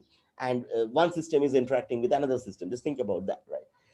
So iterative and stateful. So any decision or whatever the system is giving, right? It's not about like the just particular this state. So it would be iterative, right? And suppose if I am thinking like, okay, I should have a cup of coffee right now. So there are like multiple reasons because I need a cup of coffee. So probably I'm thirsty, or I'm feeling sleepy, or I'm tired, or so all these things may play in your mind.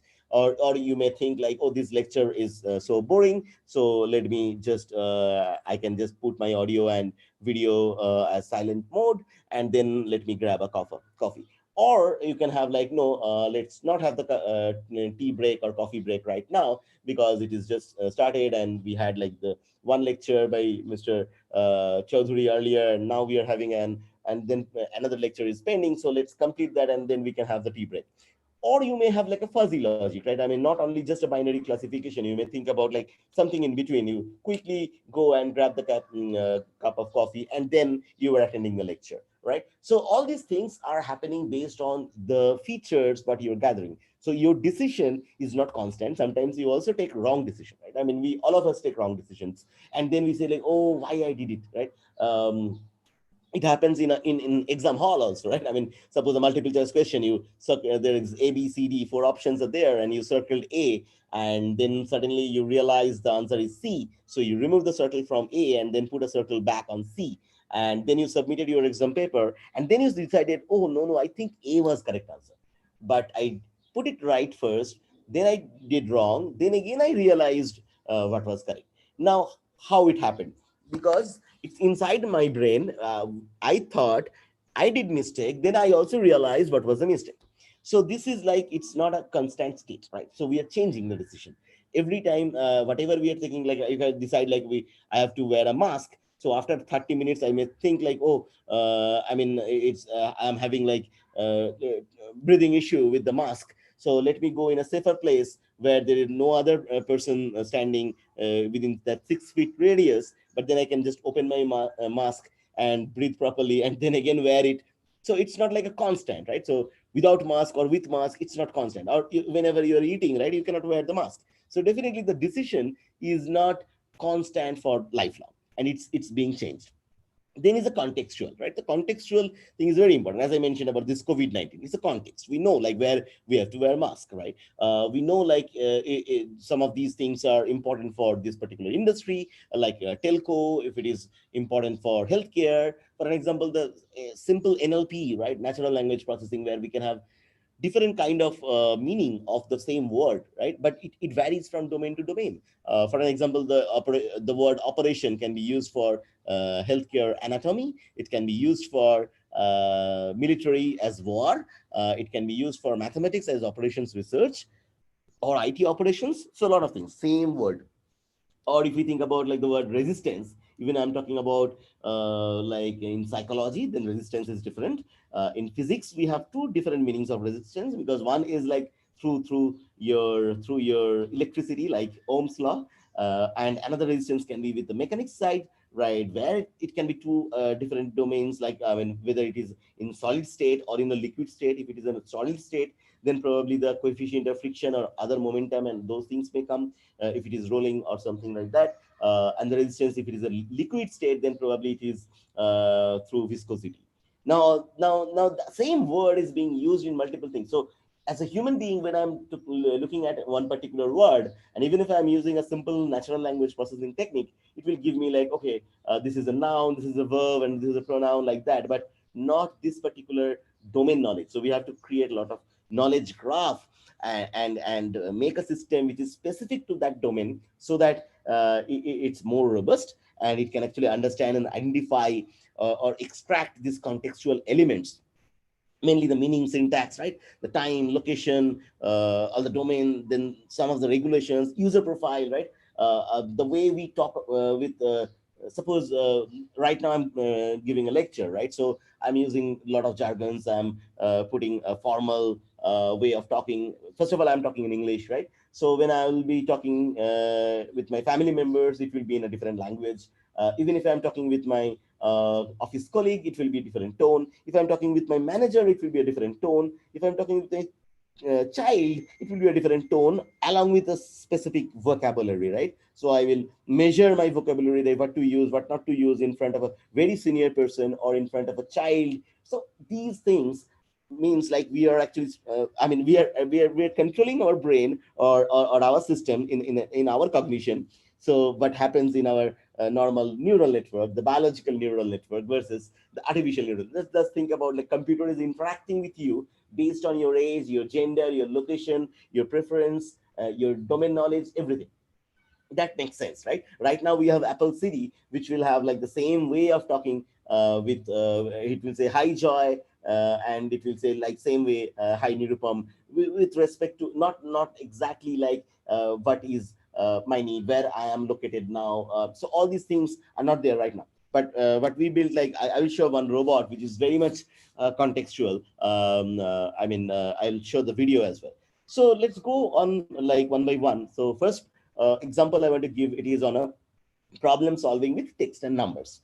Okay, so all of these things are like patented already. So I'm just giving examples so that especially the students and the faculty members, you can think about like not aligned to this particular idea, but yeah, I mean how to think differently, right? That's the main goal of this particular session, right? So if I'm giving one example of the rightmost box, it's written okay, Adam had 5 apples, he gave 3 to Eve, how many are left? Quickly, within few microseconds, the human brain can calculate this.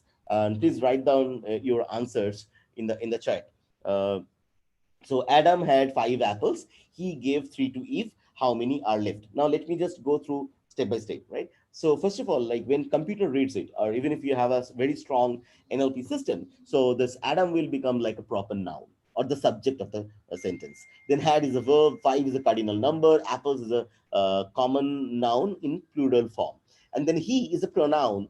And all of us assume this he is Adam, not Tom or Jack. He is Adam because of the first sentence, contextual. Then gave where we are actually doing the transaction or the operation. Then 3, it is written in THREE, but we just converted this 3 just like the 5 in the previous sentence. Then 3 what? Nothing is written, but all of us assumed 3 apples. So it is missing. So the previous, this he to Adam connection, it's called anaphora resolution. And this nothing blank to apples, that connection is called ellipsis. Then to Eve, so another person comes, which is again a proper noun, and it's an indirect object. So direct object is apple, which is missing in the second sentence. Subject is Adam. Then the third sentence is the most ambiguous sentence. Why? Because it said, how many are left? So it didn't ask how many apples are left with Adam. But all of us, whoever pinged answer is 2, they calculated, or it's in human nature to calculate in such a way, like we assumed the entire complete sentence is how many apples are left with Adam. We didn't consider how many apples are left with Eve. We didn't consider how many apples are left with Adam and Eve together, or how many mangoes are left with Tom. So the contextual thing worked here, right? So to have this, now you may think like, why Joy invented this system? We don't need like, a normal human being can we can solve it in 2 or 3 microseconds. So and we don't need such kind of system, and why there is a patent on this. So first of all, this is just a simple example. Now if I go back to the left side, the example is a 6.8 kg toboggan is kicked on a frozen pond. It acquires a speed of 1.9 meter per second. The coefficient of friction between the pond and the toboggan is 0.13. Determine the distance which the toboggan travels before coming to rest. Well, all of us are technical people here. 95% are engineers. So, but I'm not going to ask you the answer here. But I think all of you, admit like this is a tougher question than this. But for a computer, believe me, this is not a tougher question. It's just as simple as that question, because this, what happened with human brain here? Why we think like human, oh, we can defeat AI, AI is nothing, it's just a hype. No, because right now we started already a repulsion. Like this toboggan is not in my vocabulary. I don't know about this. Apple was very much familiar, but not toboggan. But when I tell you, like, this is nothing but if you visited any amusement park, especially the water park, you have actually went up and then used a slider where you lie down and then it slides from top to bottom. So that's called a toboggan. The only thing is, like, this particular word is not in our normal vocabulary. Very few, like probably 5% of the crowd heard about this word. So that became like the first resistance in our mind, like, okay, this problem is not for me. Second resistance is the coefficient of friction. We forgot. Probably you can remember acceleration formula, like distance and acceleration, s equals to ut plus half 50 square, rest, or some Ohm's law, v equals to ri. But other physics formula we forgot, because day-to-day life we are not dealing with physics, apart from the first year students in the college, if they have the physics in their syllabus. But otherwise we forgot, or the professor of physics who is teaching physics every day. Otherwise we forgot, right? That's the main problem.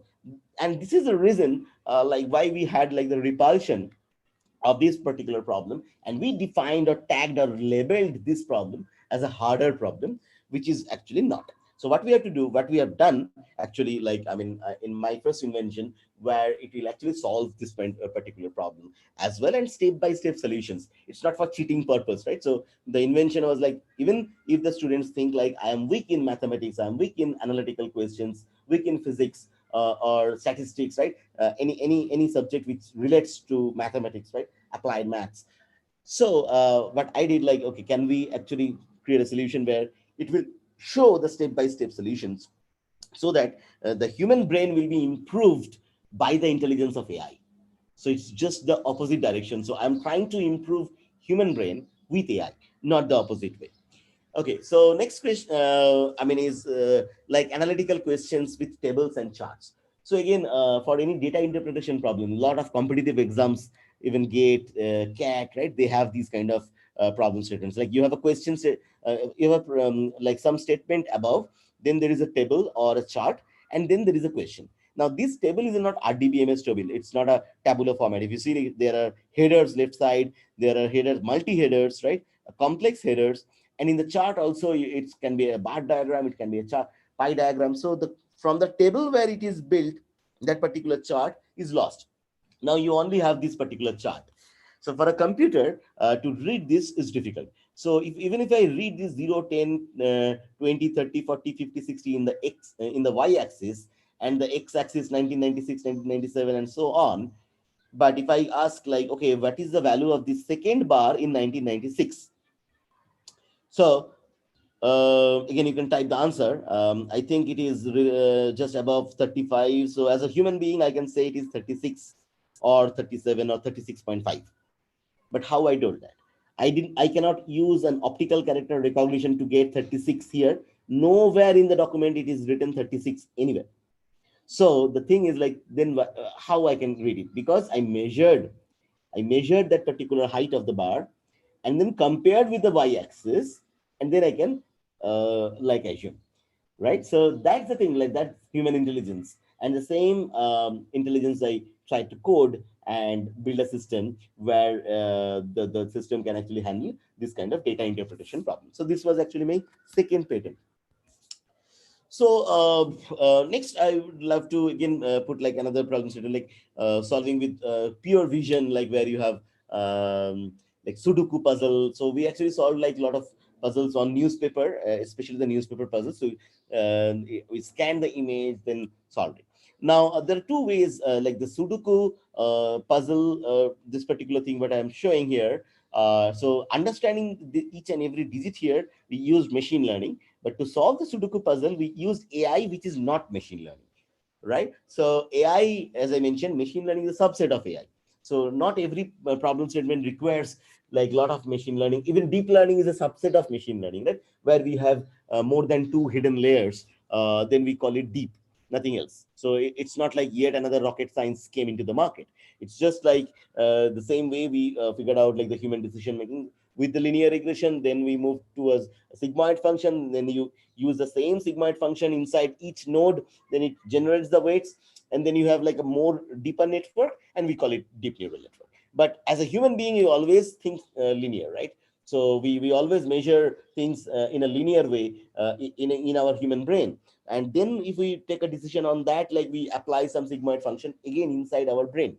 So the same thing we are trying to simulate, right? So from linear to like from regression to classification with the threshold, and from with the threshold is very important, right? I mean, in our decision making part. And then from that we call it the activation function, and inside our axon dendron all of these things are happening right now also. Even if you're looking at this particular image, looking at this PowerPoint presentation, or thinking like what you will do tomorrow, or a way, or you are not interested in lecture, you're thinking kab khatam hoga, whatever. But those are all the things happening inside your brain. It's very, very complex. And we are nowhere right now reached that level of human brain's complexity. But yeah, definitely we are trying very hard to do a lot of research to meet at least some percentage of that, the intelligence part, right?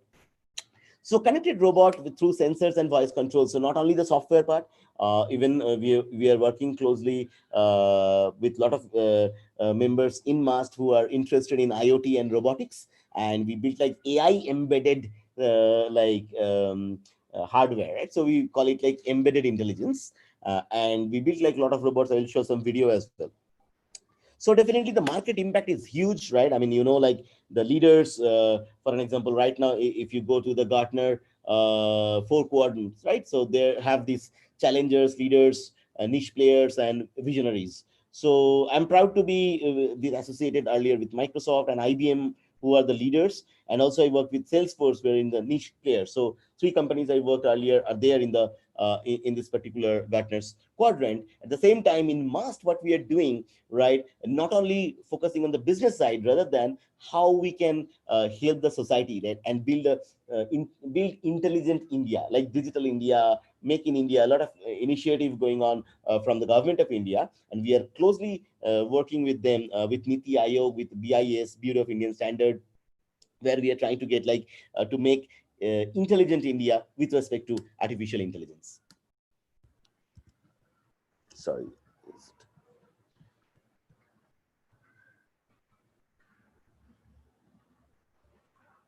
Okay, so next is the social impact, right? So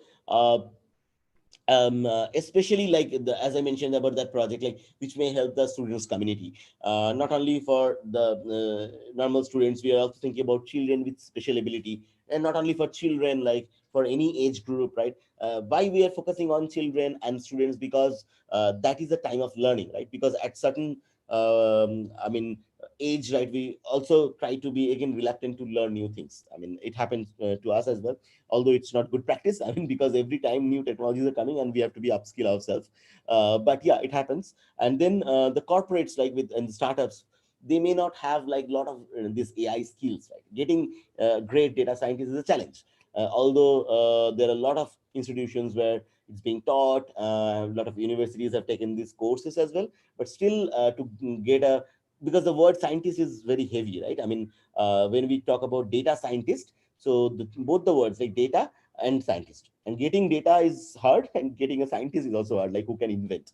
And then the government and the intelligent applications, as I mentioned about, to have, especially on the healthcare, on education, on retail, transportation, and smart cities. So these are the some of the fields where we, agriculture, right? So these are the fields where we are applying now with multiple state governments. Also, we recently tied up with government of Telangana, and government of West Bengal also is interested. So we started working few things on that there. And I'm very much interested to tie up with the Northeast region as well, and visited like NIT Silchar I visited, then IIT Guwahati also, but I would love to love to go to Mizoram as well. So let's see, when the this pandemic situation is gone, then it's always better to I mean interact in person, although we are having this advantage over Zoom and Skype and all these online platforms.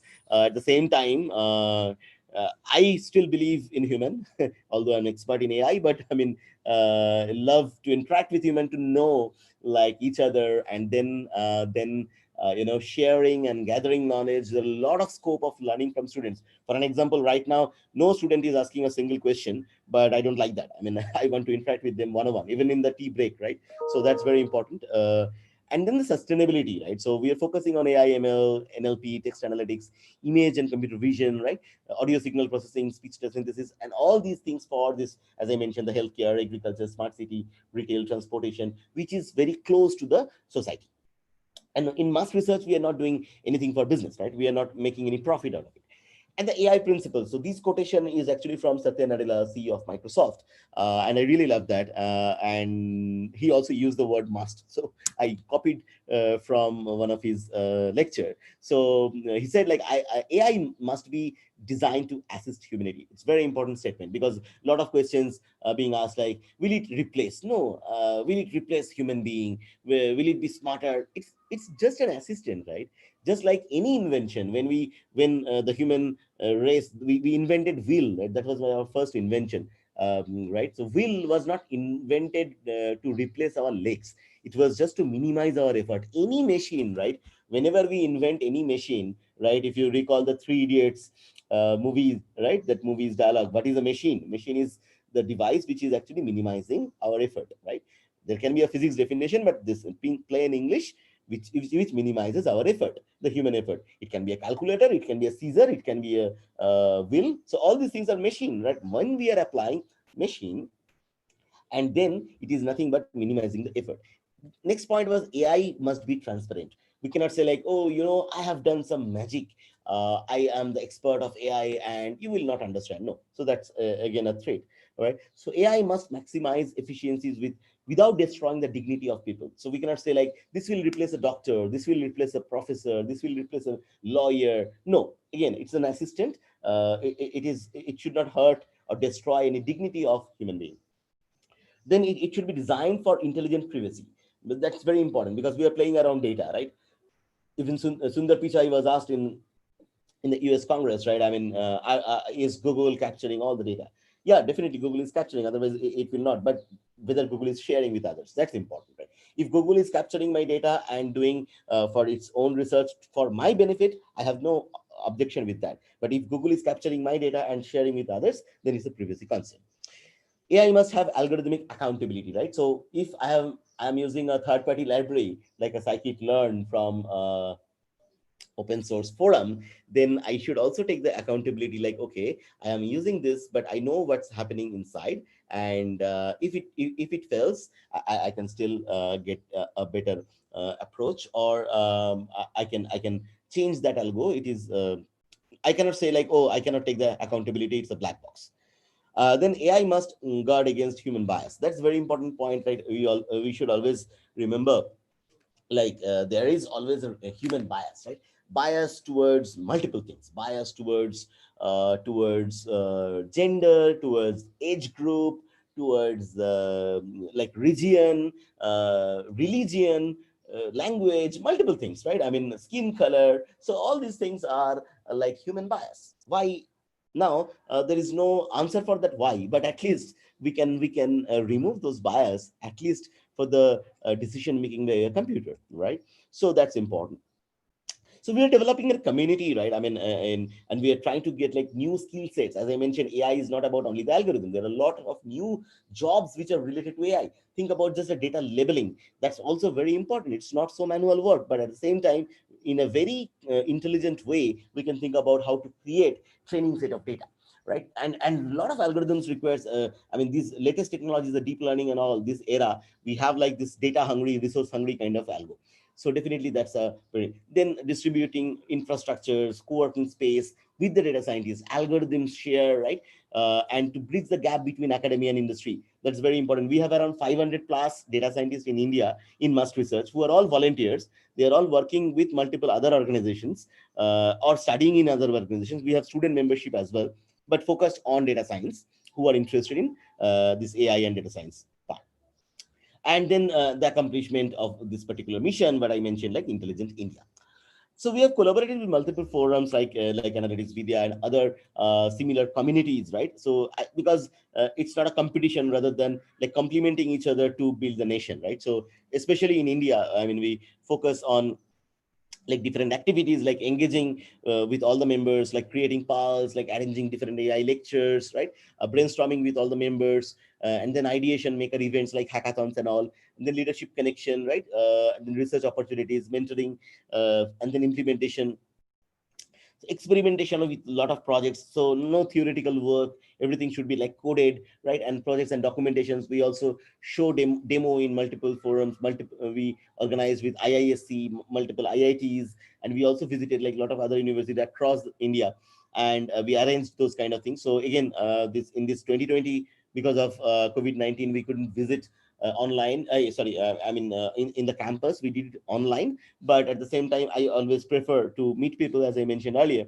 So once this is all over, then again we'll try to have like something similar. And thanks to NASCOM as well, like we had like one previous event with in Hyderabad with NASCOM. It's called Brains, Business and Research on Artificial Intelligence and Network Summit. So that was in Hyderabad, but we actually tried to do it in Kolkata. Actually, Mr. Nirupam and me, we started working on that, but then suddenly this COVID-19 came. But now it is good, like we can have like online brains as well. We'll discuss this later along with Mizoram University, and then think about like how we can invite all the northeastern region, all the universities, and make it happen for like focus on artificial intelligence, so that we can definitely plan.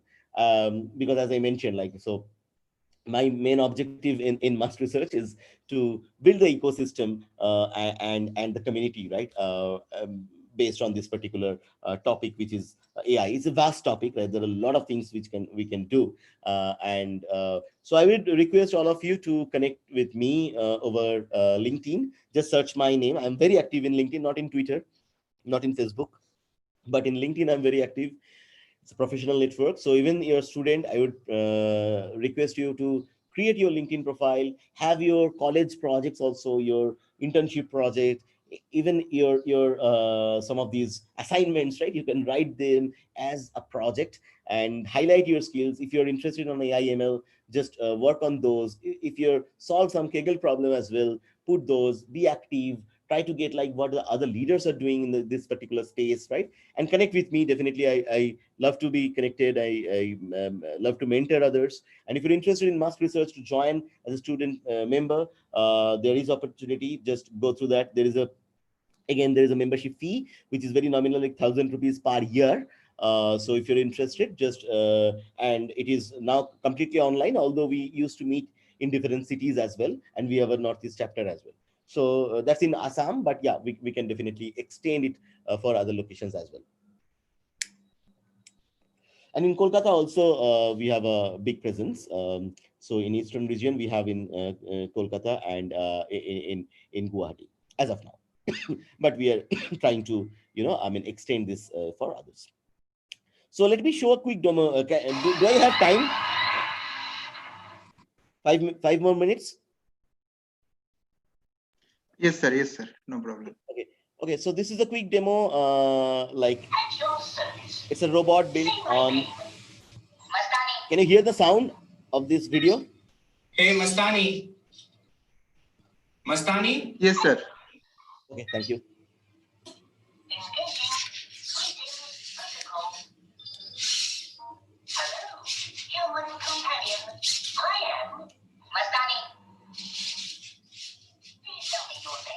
Okay, with respect to interest of time. What time? Mastani?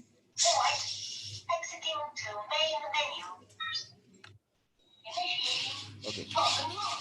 So this is one robot which is based on speech. So all the voice commands were given to the robot. The name was Mastani, and it used to understand the voice commands, and then it can actually start working. You can see the same robot here in the left side without clothes and all.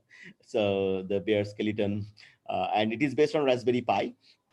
There are wheels also instead of the legs and then wheels.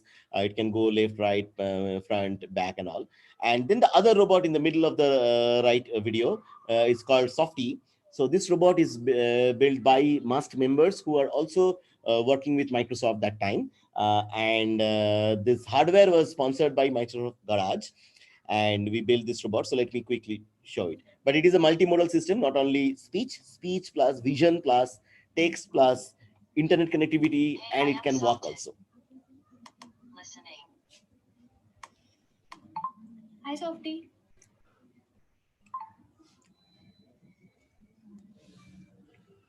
Identifying person.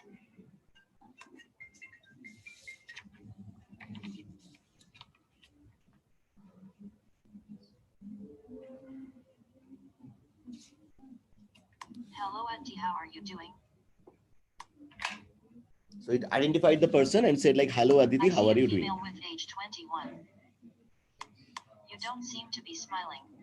Give me a high five. So she said, I see a female with age 21 Listening.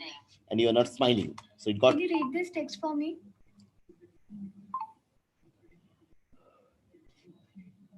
Listening. Can you read this text for me?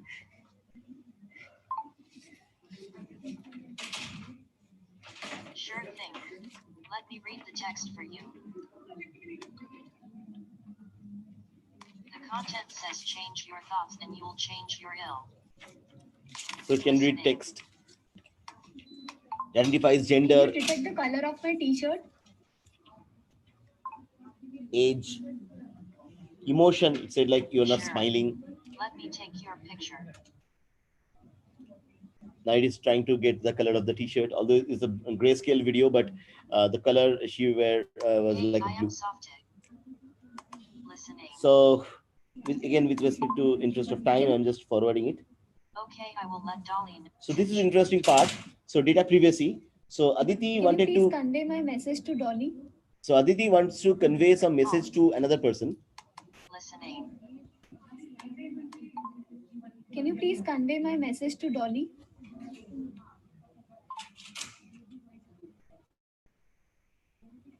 Sure. What is the message? Food is in the fridge.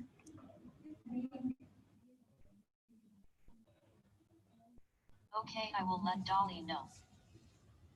Listening. Hi, Softy.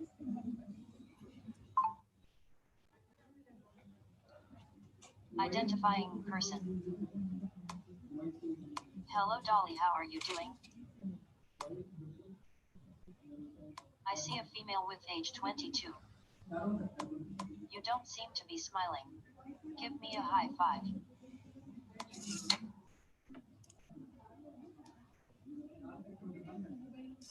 Before starting, Auntie wants you to know that food is in the fridge. Listening. Bye, Softy. Okay, so that means like it interacted and gave the message to Dolly, and within that time, suppose in between, like Aditi interacted and Dolly interacted, like suppose someone else came, right? Suppose I came, then it would say like hello Joy, and it will interact with me, but it will not give the message which Aditi said about Dolly, like food is in the fridge. So that was the message, and which was kept privately once it identified like who is the person in front of the robot, and then it interacted correspondingly. So this is the last slide. Like, I mean, we recently launched Must Research Academy, which is not about only membership. If anyone wants to learn AI in a more like strategic way, we are focused on 100% like online classroom now, and it's all through coding. So there is no lecture, PPT or video.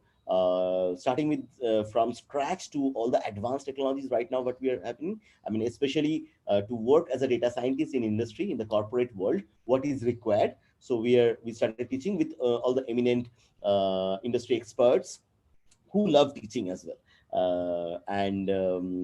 Yeah, so if you're interested, just visit academy.must.co.in or just search Must Research Academy in Google, and you will get the page. So with that, I would end this session, and any question, please ask in the chat box or directly if you open up the audio. Thank you so much. Thank you, sir, for your very informative and very nice presentations. I hope our participants will get benefit from this lecture. And now I will request our next keynote speaker, Mr. Rishabh Bokul Barua. He is actually embedded system and robotics and cognitive robotics expert. He is from TCS Research and Innovative Lab, Kolkata. He will be speaking on recent trend in AI and robotics. Sir, please you start your session. Thank you, sir, for your introduction. As already Mr. Nirupam Chaudhary and Mr. Joy Mustafi has given a good introduction about today's discussion. So Mr. Joy Mustafi has already discussed a lot about the current trends and some of the very interesting things which are going on in robotics and artificial intelligence as a whole. So my discussion or my talk will be something that will be related to Mr. Mustafi's talk.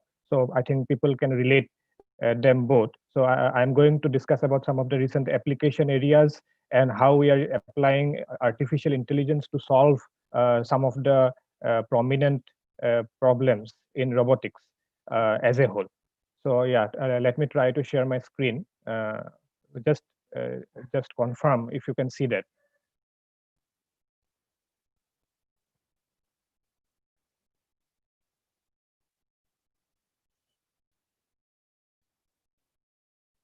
Yeah, is my screen visible? Yes, sir. Yes, sir. Okay, okay. Thank you. Yes, Isab. Yes, Isab, please. Yes. Thank you. So yeah, so as we have already talked about the topic of today's discussion, that is contemporary computing paradigms. So talking about computing paradigms, we have a lot of new paradigms coming up in the recent years, like quantum computing, cloud computing, edge computing, fog computing. Artificial intelligence is just one of the very recent paradigms that has come to full bloom, although it has started decades back, but it has come to maturity in the recent years. So talking about computing paradigms, so today's discussion has been centered towards artificial intelligence and related fields of application. So yeah, so I would like to acknowledge some of my colleagues before going into the talk, because those people have contributed to some of the works that I am going to show, or some of the videos or some of the demonstrations that I am going to show in the discussion. So before starting, let us see the historic change in time in the field of science from a millennium ago. So a millennium ago, we saw experimental science coming to prominence. So this was the time when actually Plato, Archimedes, then Pythagoras, those scientists existed. So at that time, the science itself was very novel, and people came up with solutions, or people described the various phenomena using experimentation alone. There was no theoretical background or theoretical basis to those things. Then a few hundred years ago, the theoretical science came to prominence, or came to be matured enough, and people tried to produce theoretical backgrounds, mathematical formulations for all the things that are seen in the environment, in the world. So this era was actually dominated by Newton and Einstein, those kind of scientists. So they set a tone to the theoretical background of all the sciences that we come to know today. Then few decade years ago, the computational science came to bloom. So that is maybe 1950s and 60s it started. So the computational science, or the computer science, we can say. So that came to prominence, and people like Alan Turing, Jade, Charles Babbage, they were the people who actually started, or who revolutionized this age using computational science. And finally, today we have landed in an era which we can term as data-driven science. So as Mr. Joy has already talked about data science and AI, the relationship between data science, AI, machine learning.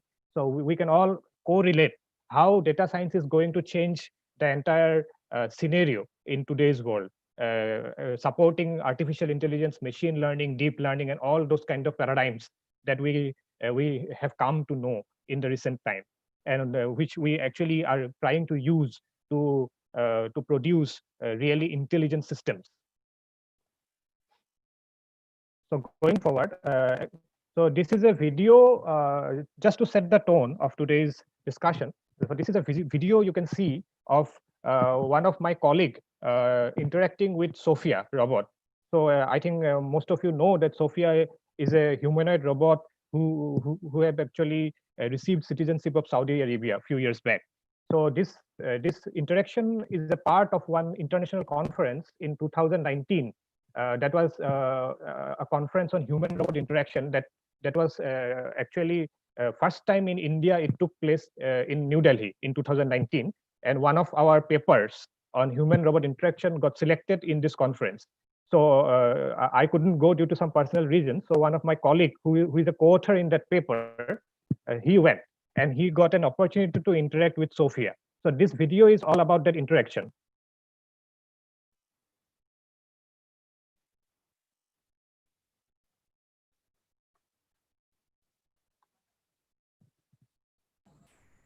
Rishabh, sound is not coming from the video. Is it coming now? Video sound is not coming. Video is coming. Video is okay. Okay. Actually, I have increased the sound, but I don't know why the sound is not coming. Not yet. Okay. Oh yeah. So it's fine. So they are interacting about some general things, and so Sophia is trying to answer the questions that are being asked by our colleague.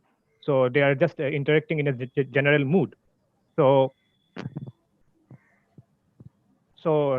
my colleague is asking Sophia to sing a song.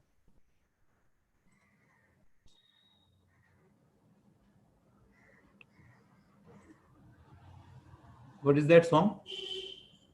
So just any song. So Sophia, Sophia is okay.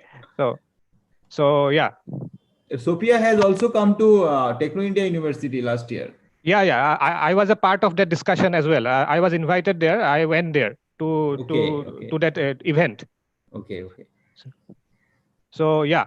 So this video I just wanted to show, just share. So yeah. Now getting into the real talk or getting into the real discussion. So what we do in our lab. So basically we are concentrated towards robotics and cognitive robotics. So human-robot interaction is a very important part in robotics, where people and robots needs to interact. Some of the recent applications demand that robots and human interact. So industrial robotics is one part where robots are put in an environment where only robots work and people are not there. People work in a different environment. But in some environment like house robotics, like service robotics in hotels, and all those in meetings, robots are actually assisting people, or in museums, robots are assisting people. There, it is very important that you have robust human-robot interaction strategies, or the people will lose faith in the machines if the machines or the robots act in a non-natural or unnatural manner. So that is a very important area of research that is going on inside robotics. Another work is the big data analytics, and today actually I'm not going to talk much about the second part. I'm going to talk about the robotics part. So the second part is a different area of research, and I'm involved in both of them. So just to start with, so in artificial intelligence or in robotics, when we talk about learning, so we have some learning paradigms. So supervised, unsupervised, and semi-supervised are some of the paradigms that we all know or that we all have heard maybe. But there are some other new paradigms that have come up, like self-supervised reinforcement and transfer. So let us see what each of these paradigms mean, or what are the basic working criteria of these paradigms. So basically speaking, supervised paradigm works with a data which is already labeled. So when you are trying to create a model, a learning model, you try to fit enough data with labels so that the model learns how this model will actually try to categorize the things in future. For example, if you are trying to categorize a boy or a girl, or try to categorize in terms of gender. For example, Mr. Joy's robot is trying to categorize whether the person is a girl or a boy. So you try to fit a model with enough data by categorizing the data into two labels for boy and for girls, and giving enough images of boys and girls to train it. And then you get the final fitted model, and then you try to use it for classification for new data, for new images of boys and girls. So that is the supervised paradigm. Then the unsupervised paradigm is the paradigm where actually you do not allow the system to learn. So the clustering techniques we have, those are unsupervised in nature. So there, the algorithm is designed in such a way that it finds out some criteria on its execution and try to categorize or group the data into various categories. And we also don't know from beforehand how many categories are there. In supervised, you know from beforehand that there are two categories, boys and girls. In unsupervised learning systems, you do not know how many categories will emerge out of the model, out of the algorithm. So that is one thing. Then coming to the semi-supervised part. So in this case, some of the data are labeled and some are not labeled. So in this case, what the algorithm tries to do is that, or the model tries to do is that, the model tries to get some amount of data which are labeled or which are already known. The labels are already known, and it tries to learn from the data of those labels. And then it also gets some data which are not labeled and try to predict the labels of those data autonomously. So without any support from the humans or the operator of that particular model. Then the self-supervised. The self-supervised is a complex form of unsupervised system. So what is the difference is that, suppose you are trying to make a system learn between white cats and black cats. So you are actually labeling two types of cats, white cats and black cats, and trying to make the system learn between them. Then it will try to learn these labels, and then whenever it sees a new white cat, it will say that it is a white cat, and whenever it sees a new black cat in a picture, it will say that it is a black cat. But suppose you are giving a white dog instead of a white cat, then it will actually predict, it will try to predict that it is a white cat, because it has been trained in white cats and white dogs on white cats and black cats only. It is not trained in any dog. So in that case, it might make an error that it will predict that the white dog is actually a white cat. So in this case, some modifications in the unsupervised learning model is required so that it can supervise itself or self-supervise it by itself, so that it can identify any new label. So here the new label is the white dog. So it has to identify the new label and predict it.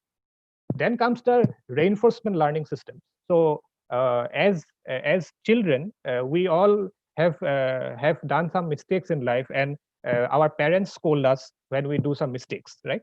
And when we do not do any mistake, when we do the correct thing, then we are rewarded with some chocolates or gifts. So the same paradigm is used in reinforcement learning, where the system is actually allowed to gain points whenever the system is doing the right thing, and its points are actually diminished when it is doing a wrong thing. So at the end of the process, the system has to gain the maximum points. So to gain the maximum points, it has to do the right thing so that the points are increased and avoid the wrong things. So so this way, the reinforcement learning paradigm works. And finally, the transfer learning paradigm. So the transfer learning paradigm actually is a paradigm which is similar to what we call as inheritance. So in transfer learning, what happens is that whenever you are trying to create a model for classification of cars in images, then the same model can be utilized to classify buses, because cars and buses are two similar kinds of things in real world. So the knowledge gained from classification of cars can be used in the classification of buses or classification of auto or classification of any other vehicle which looks like a car. So this is what we call as transfer learning. So one of the works that we have done in our lab that is based on the use of AI in robotics is concentrated towards a robot that will shift its attention towards the speaking person.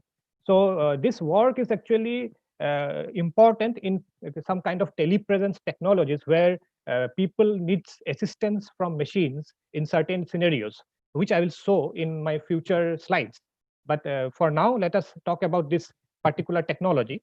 So what we are trying to do is that we all know that sound wave actually comes from a particular direction, right? So whenever sound wave comes, so if you place a microphone array of 3-4 microphones, then the sound wave will enter the array one after another in each of the microphone with respect to the direction from where the sound is coming. So the microphone in the array that is nearer to the direction will receive the sound wave first, and then the second microphone will receive the wave, and so on. So using this delay in receipt of sound wave from one microphone to another in an array of microphone is used to predict the direction of arrival of sound. Okay, so basic law of physics is being used, and some amount of algorithmic paradigm is used to produce this system. So what we are trying to do is that we are trying to create this setup in a robot, and then we are designing an algorithm atop this setup so that the robot can efficiently turn its attention towards the speaking person in a particular group. So if two people are speaking, then if one people is speaking at one time and the another is just standing without talking, then this robot should turn towards the speaking person to give its attention in any kind of group discussion or meeting. If both the people are speaking, then the robot should put its attention in between the two people to cover both the people's attention, and so on. So this way, it is beneficial when we are interacting, when robots or machines are interacting with humans. So just to show the concept, so here two things are used. One is face detection technology. So based on the detection of face of a person, it is tracking the face, and then it is turning towards the detected face, just to bring the detected face to the middle of the robot's view. So from the robot's camera view, you can see one video here. So here you can see the face of a person is detected by the robot, and then the robot is trying to turn towards the detected face to bring the face to the middle of the view. So just tracking the face of a person. And the second one is the sound localization part, where the persons are speaking and the robot is trying to turn towards the speaking person using the technology that I described in the previous slide.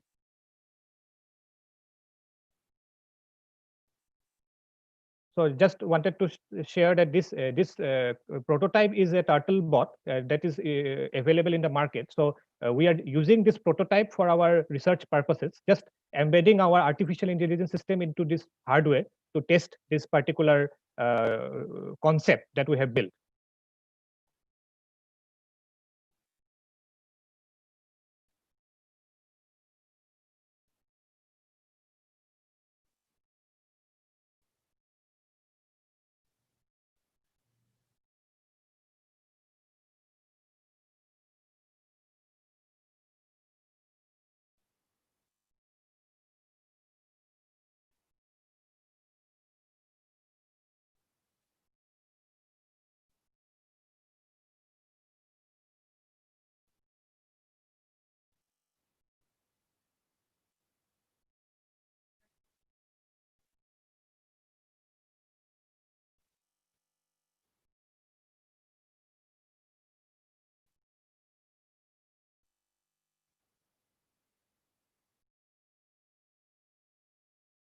Yeah. So now coming to another demonstration of the same concept, but with a different robot. So this robot is called a 2 robot that is available in the market. So this hardware is available. We are embedding our AI or our software that we have built on this robot to behave the way it is behaving.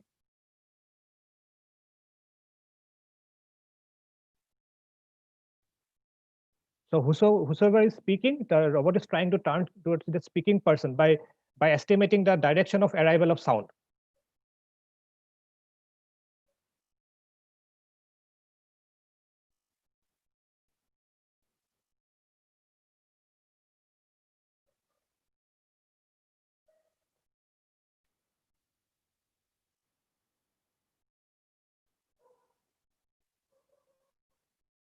So this work has been patented, and one paper has come out of this work in an international conference. So now, speaking of another interesting work that is in the NLP side. So one interesting problem that already has been discussed by Mr. Joy Mustafi. So another problem that we have in NLP that needs to be addressed. So while giving instructions to a robot, so we try to say that bring me a pen. So simple instructions may consist of instructions like give me a pen, or bring me a pen, or bring me a cup of tea from so and so location, and so on. So in such cases, the issue is that sometimes the instructions are not self-explanatory, right? So for example, here you can see, bring me a pen. So the robot understands what it has to bring. So it has to bring a pen. Bring is the verb, pen is the subject or the object. So bring is the verb, pen is the object that has to be brought. So the robot knows that it has to bring a pen, but here it is not mentioned from where. So the location of the pen is not known to the robot. Maybe the location is known to the person who is instructing the robot, but the robot doesn't know about the location. In cases where it is not pre-fed with a knowledge model or a knowledge base. So if the knowledge base is pre-fed, then it is fine. But if it's not pre-fed, then you have to give the instruction in a more complete manner. So sometimes the user do not bother to give the instruction in a complete manner. So as humans, we do not interact with other humans like that, right? So, but in case of robots or in case of machines, you have to interact in a manner that the machine knows. So you have to give the entire instruction. So sometimes we do not do that. So to overcome this situation, so we have built a system where actually the robot will ask you back if it is not sure about something. The robot will ask you back that from where I have to bring the pen. So in this case, the bring me the pen, the robot knows that it has to bring a pen. It has to bring a pen from where, that it doesn't know. The robot will ask you from where can I find it, or where can I from where can I bring the pen, the location, or where can I find it. Then after that, the person will again give the instruction that you can find the pen in the so and so table or so and so room, and then the robot can actuate and go and bring the pen. So we have actually developed a dialogue strategy or a dialogue system for a robot that can facilitate with question answering system whenever the robot is not able to understand the natural language that has been provided by the person. So in most of the systems, we do not see the robot asking questions to clarify the doubts. So that part. So this system that we have developed is not a holistic system that will work in all the conditions. So it is developed in a way that it will work for a household location where a robot is serving as a household helper for a person, a helper for a person in a house.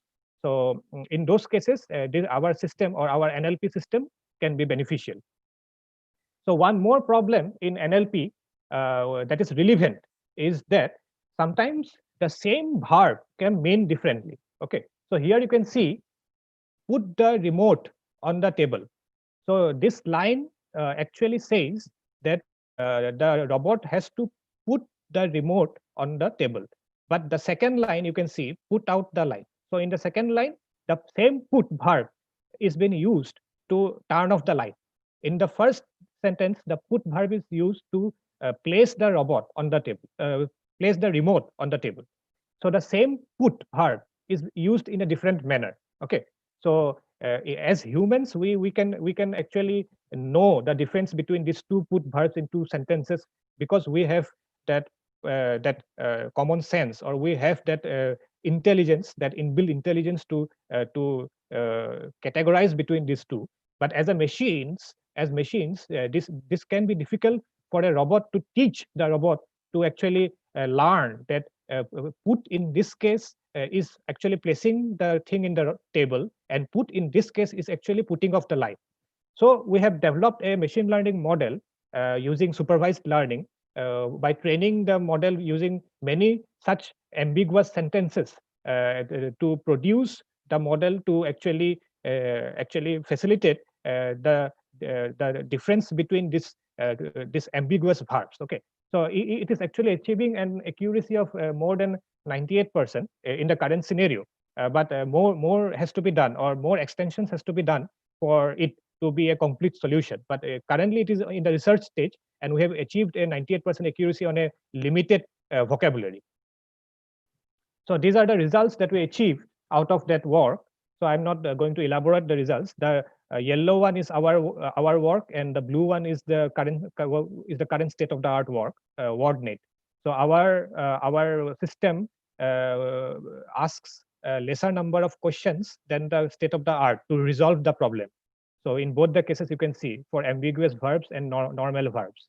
So our system is asking lesser number of questions to solve the problem than the existing NLP system, WordNet, or the dialogue system for robots. So we have a demonstration of the same in a simulated environment that was produced in Python.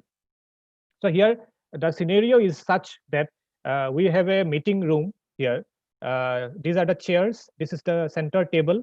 These are the display screens, and this red dot is the robot that is going to actuate as per the instructions given by the human. So this is the instruction window. Human will give instruction, and here the robot will interact with the human. So you can see the progress of the interaction. I'm starting the video.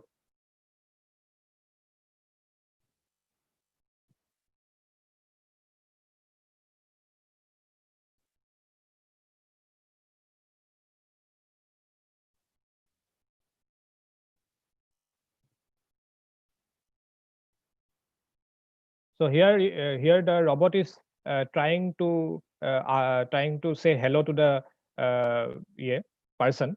Now the robot is saying that I am currently at the charging dock. So this is the charging dock of the robot, where the robot is actually currently placed at. Then then the person is asking go to the door. Then the robot is asking meeting room door or front door. So it is trying to resolve whether it is asking to go to the front door or the meeting room door. Then it is resolved. Then it goes inside. Then the robot is instructed to put the display on. Then it has put the display on from blue to pink. And so goes the instruction.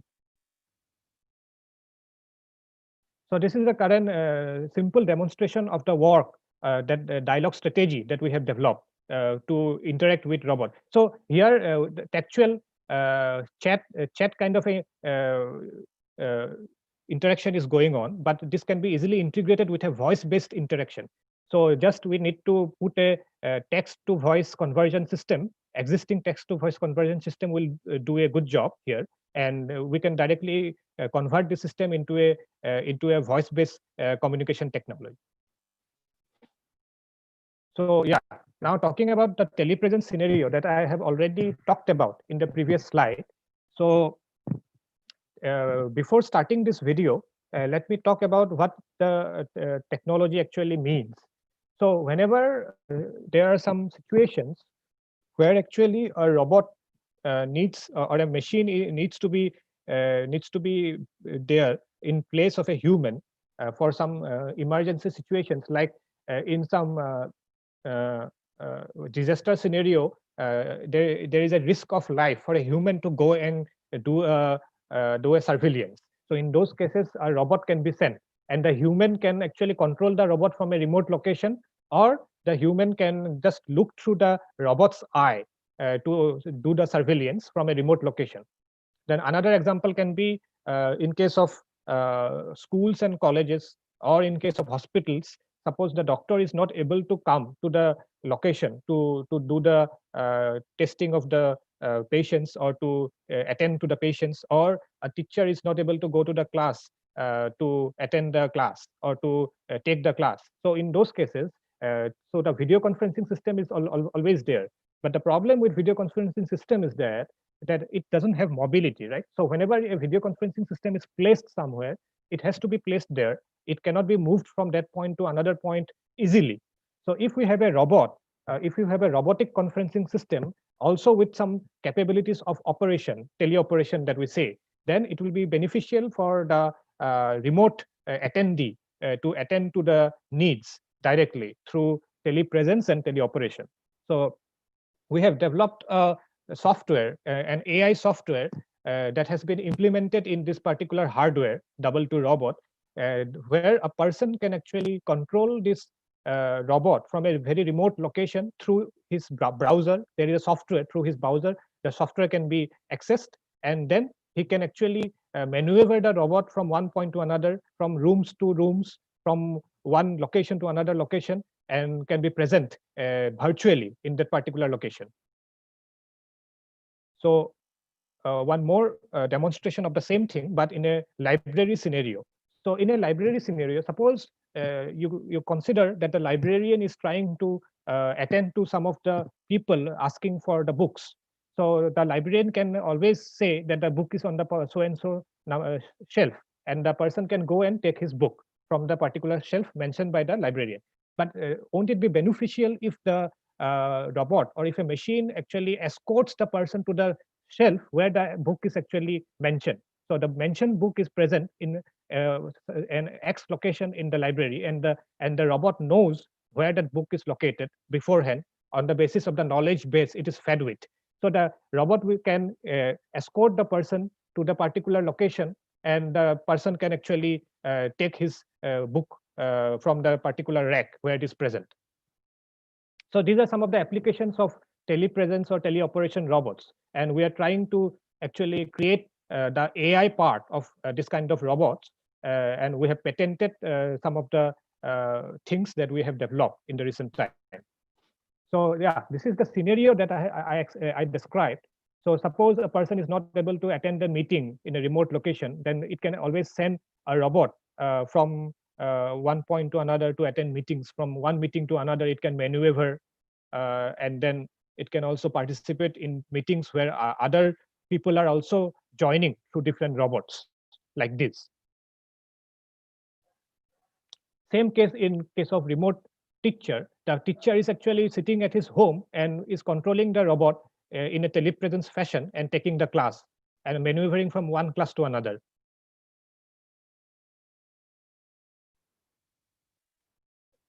And similar cases for a doctor or a nurse attending to patients from a remote location. So we are just trying to assist the humans using the telepresence or the robotic technology wherever required.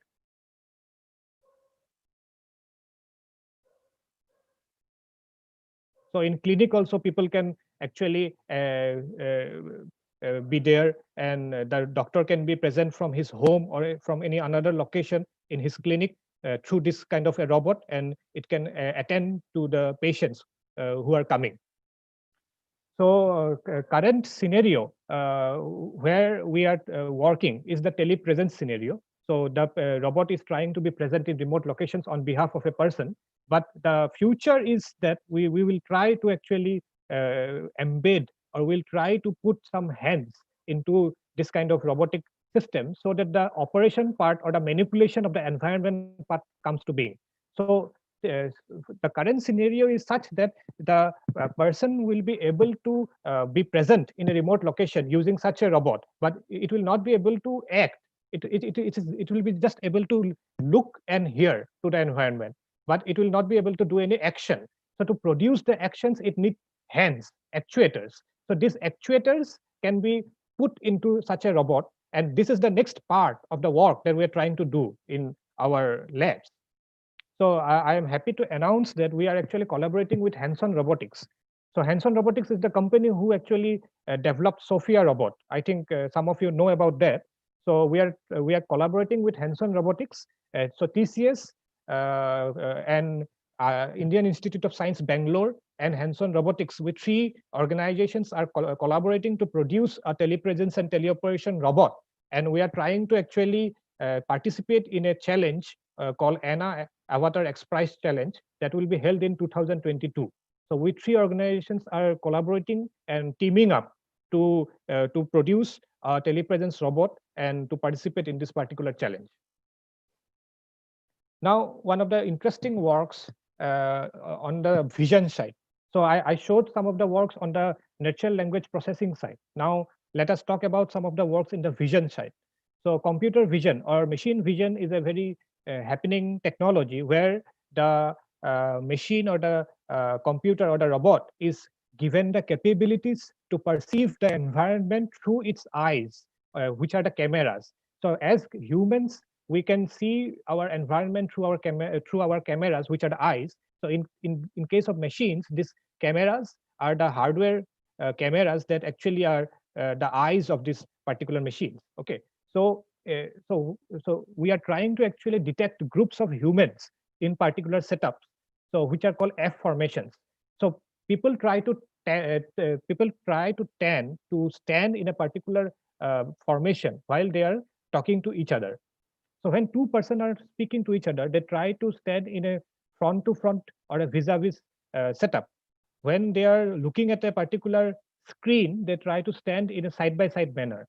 Then when they are talking to each other or another person is coming to join the group, they may be in an L-shaped formation. Or when three people or more than three are speaking, they can be in a circular formation. So these formations are actually called F formations by a theory produced by Camden a few years back. So it is very important for a robot to actually know what is the formation in which the persons are speaking, so that it can go and join a particular group discussion. Okay, so it again boils down to the problem of human-robot interaction. So we have developed a machine learning system that can actually detect the groups and the formation in which the groups are standing, so that the robot can facilitate itself by detecting the optimum position where it can go and join the group. Okay, so we train the model using many images of various formations like these shown in the left-hand side of the screen. And the right-hand side, the images are shown. In the left-hand side, you can see the diagram, the block diagram of the system using a multi-class SVM and CRF models. These are the machine learning models we have used in the system. So here you can see we are detecting the skeleton of the person to detect the number of people present in the group. So this skeleton is detected using an existing technology called PostNet, that is a deep learning model. So the skeletons are detected, then this the difference between the distance between the skeletons is detected. The orientation of the skeletons with respect to other skeletons in the group is detected, and then finally the formation is detected. So here you can see a simulation. So unfortunately, due to the lockdown, we couldn't integrate this module into our physical robot. So we produced a simulation of this technology where the robot is trying to detect a group of people and advancing towards the group and trying to find a optimal point where the robot should go and join this group. Okay, so if the robot goes from the back side of the group, then it is not the optimum point for the robot to join, right? It should go and join the group in a position where it can see all the people and all the people can see the robot. Now coming to one another aspect of robotics, that is the industrial robotics. So we all actually know, or we all have actually ordered things from Amazon, right? So I think no one in this discussion today is such that has not ordered things from the online shopping sites. So these shopping sites have very huge repositories of things. So these warehouses are very large in nature. So the one Amazon warehouse is the size of multiple football grounds, actually. So you can imagine the size of Amazon warehouse. So it is very difficult for people to transfer goods from one point to another. So it requires a very efficient system for transfer of goods from one point to another. Okay, so Amazon is employing actually robots to transfer. So these are called the Kiva robots, which are used to transfer these racks from one point to another in such a Amazon warehouse.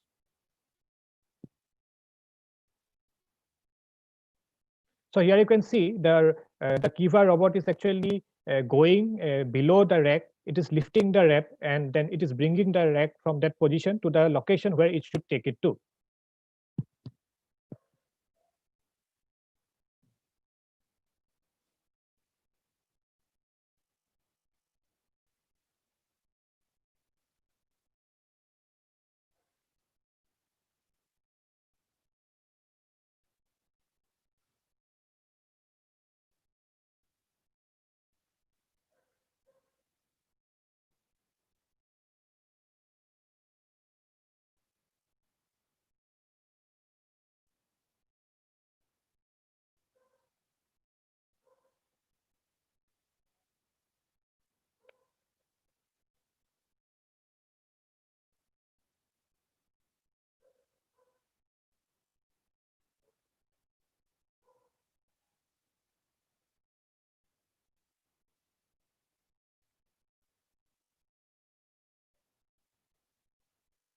So these robots are also been facilitated with obstacle avoidance technology.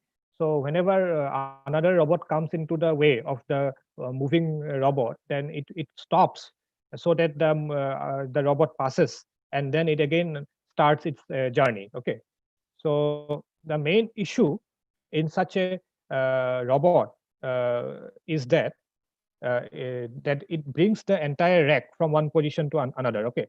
So yeah, before starting this video, I'd like to explain something. So the main concern is that whenever some goods are being ordered by a customer in Amazon, so this kind of robots are actually transferring the goods from the warehouse to the conveyor belt where the goods are placed, and finally the goods are being picked by the packing people, and the packing people packs the goods and then put the address of the customer, and then it is posted.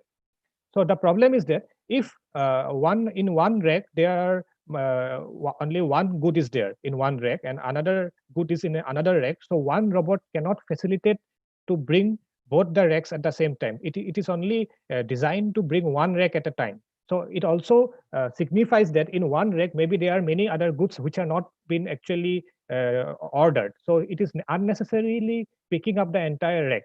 So it would have been better if we can design a robot that is mobile in nature and also that has some actuation technology that can grip objects of different kinds or different shapes and sizes from the racks and put it into the conveyor belt by using a mobile a robot like the previous one. So this can be a combination of two robots and also it can be a combination of two robots into one robot, which will have one actuator like this one. So this one is actually developed in TCS, which can actually identify which good is being asked. It can identify the good. It can pick the good from the designated location and place it into the this carton. Here it is a carton is used. You can use any other container to transfer the good from one point to another. So here you can see it is in action, how it is trying to grasp objects from relevant racks and putting into the location.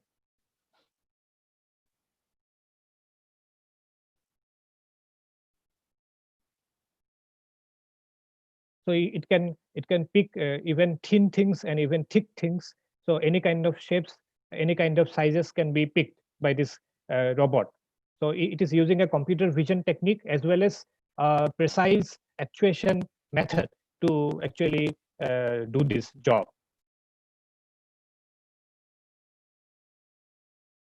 So with this prototype that I showed, we actually took part in Amazon Pickup Challenge in 2016 and 17.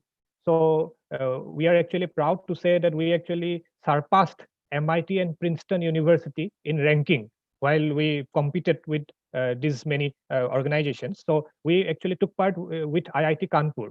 So IIT Kanpur and TCS Research collaborated together to build this system, and we came fifth position, third position, and fourth position in three different tasks in this particular pickup challenge, surpassing MIT and Princeton in one of the challenge. So now, yeah, now coming to one of the very interesting recent thing that has been done in collaboration with IIIT Hyderabad. So TCS Research is collaborating with some of the prominent institutes in India as well as abroad, like the IITs, the IIITs, then some of the central universities and some autonomous institutes as well. And also outside India, Carnegie Mellon University, we have our lab established in CMU. Then we have interactions with Georgia, and some of the other institutes are there. So with IIIT Hyderabad, we recently had one research collaboration where we decided to actually create a system, an autonomous system for autonomous navigation of cars. So I cannot say fully autonomous, but voice guided autonomy. Okay. So we have actually tried to develop a vision and NLP based system that will enable a car to receive voice commands from a instructor and can navigate through roads in real life. So here we have two main modules. So the first module is actually the vision module that actually takes the semantic image in front of the car in the road and the depth image to determine what are the things in front of it and how much is the distance of the car from the things which are in front of that car using the RGBD cameras or RGBD sensors. So this is the vision module.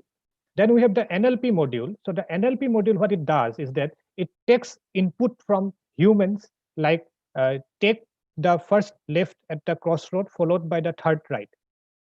So this kind of natural language instructions are being fed into the system, and the system will find out that what the instruction means by breaking into some very small commands like left, then next right, right.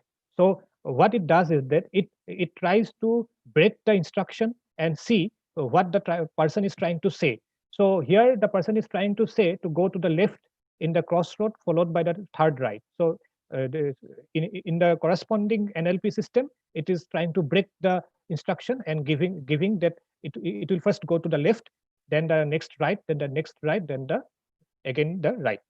So this is just one example. So this way a person can actually guide the machine or the car or the autonomous system to navigate through roads. So we will see a demo of this entire system.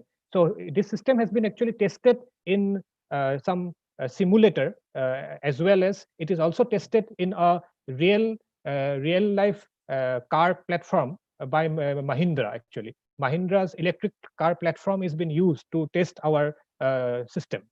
Okay, so you will get to see the video. So first you will see the simulation, and then you will see the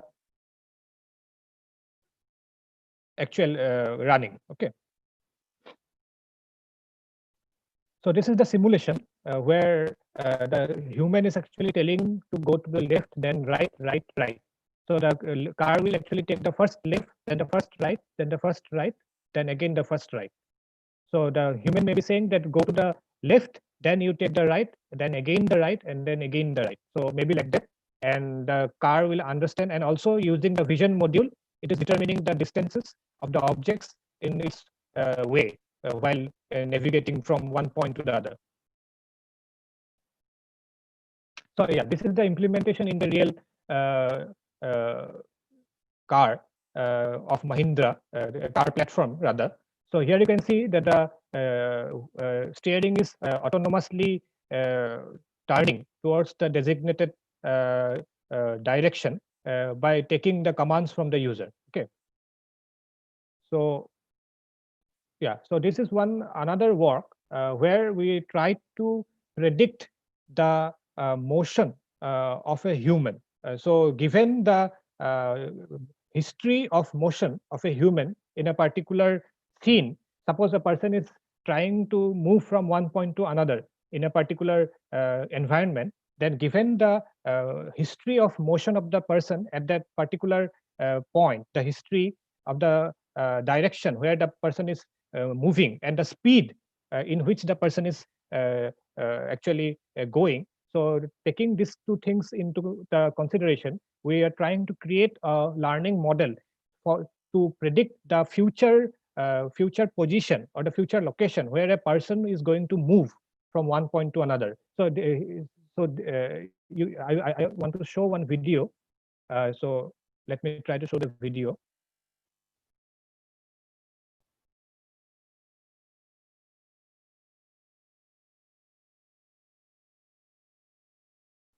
Hello everyone. Person look at the cosmic velocity nearest with a rate of 78 trajectories per second on a CPU with more. So here you can see that we are trying to predict the motion of a person using this red rectangle, and the person is trying actually going to that particular location where its location has been predicted using our learning model.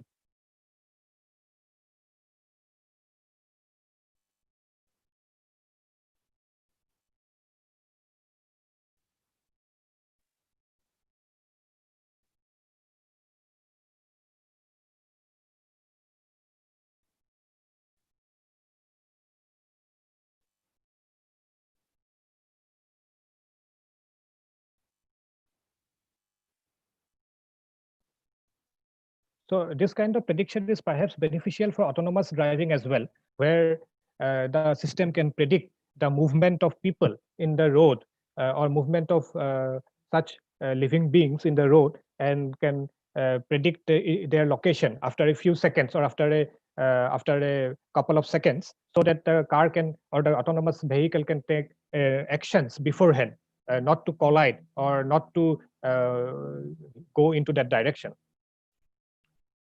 So one more work that we are trying to do in our lab is realistic face generation system. Okay, so normally in case of video conferencing system or telepresence technology, if the network is not that much strong, then what happens is that the video of the person is not coming in a right manner. It is distorted, or maybe sometimes due to the video, the person may not be able to join a particular meeting in remote locations.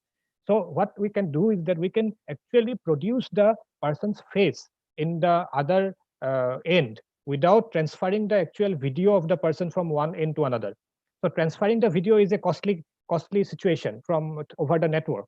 So if you can transfer the video in a very fast network, then it is fine. But in India or in some of the places, it is very difficult to get a very good network sometimes. So in those cases, you can actually rebuild or reconstruct the face of the person who is actually attending the meeting using some computer vision technology. Okay. So we tried to generate these faces are not the real faces of the person. So these are generated faces of the person. We used learning models to create these faces in the receiving end of the network without transferring the video of the person. So these two systems are the existing state-of-the-art system in the face generation system arena, and this is our method, which is actually, you can see the difference that our method is generating a more realistic face than the other two methods.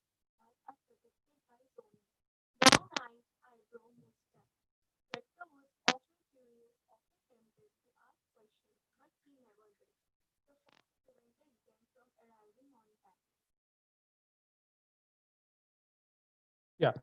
So coming to the last application that I will like to show today. So we are also trying to work on the use of artificial intelligence in biological systems. Okay. So what we're trying to do is that we are using computer vision techniques to detect the heart rate of a person. So how to do that?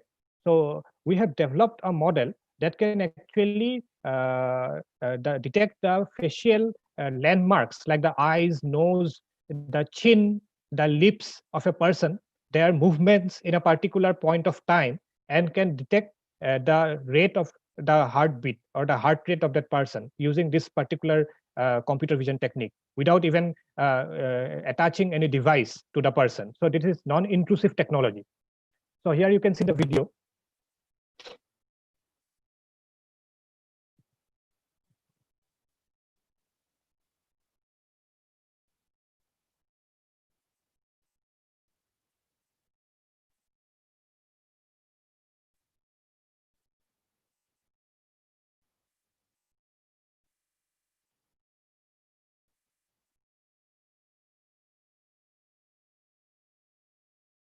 So the first step is to find the facial landmarks, not in the 2D, but in the 3D domain. So here we are using a 3D domain, and we are trying to detect the facial landmarks like the eyes, the nose, the lips, the chin, and all those kind of landmarks that we have in a person's face.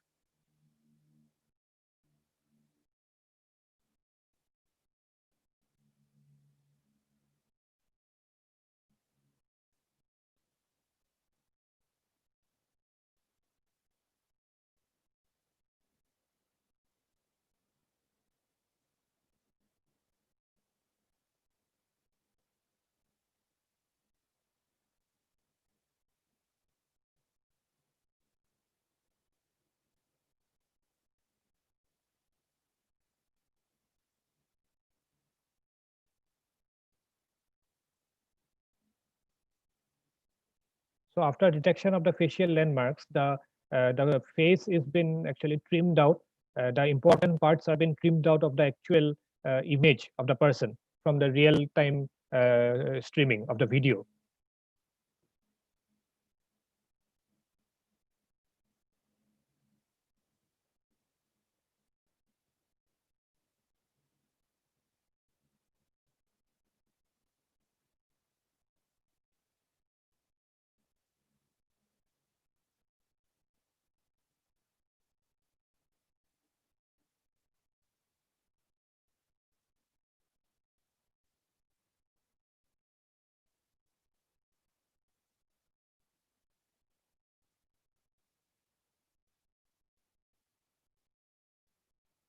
So here you can see finally the face of the person is been fed directly through a camera. So real-time streaming of the images. The image stream has been fed into the camera. The camera is attached to the machine, where the machine is trying to actually use our learning model to detect the heart rate. So here you can, in the below part, you can see a graph where you can see the red one is the proposed heart rate of the person, and the blue one is the ground truth. So you can see how our system is actually predicting the heart rate almost similar to the ground truth of the person's heart rate. So the similarity in the prediction with the ground truth can be seen in this graph.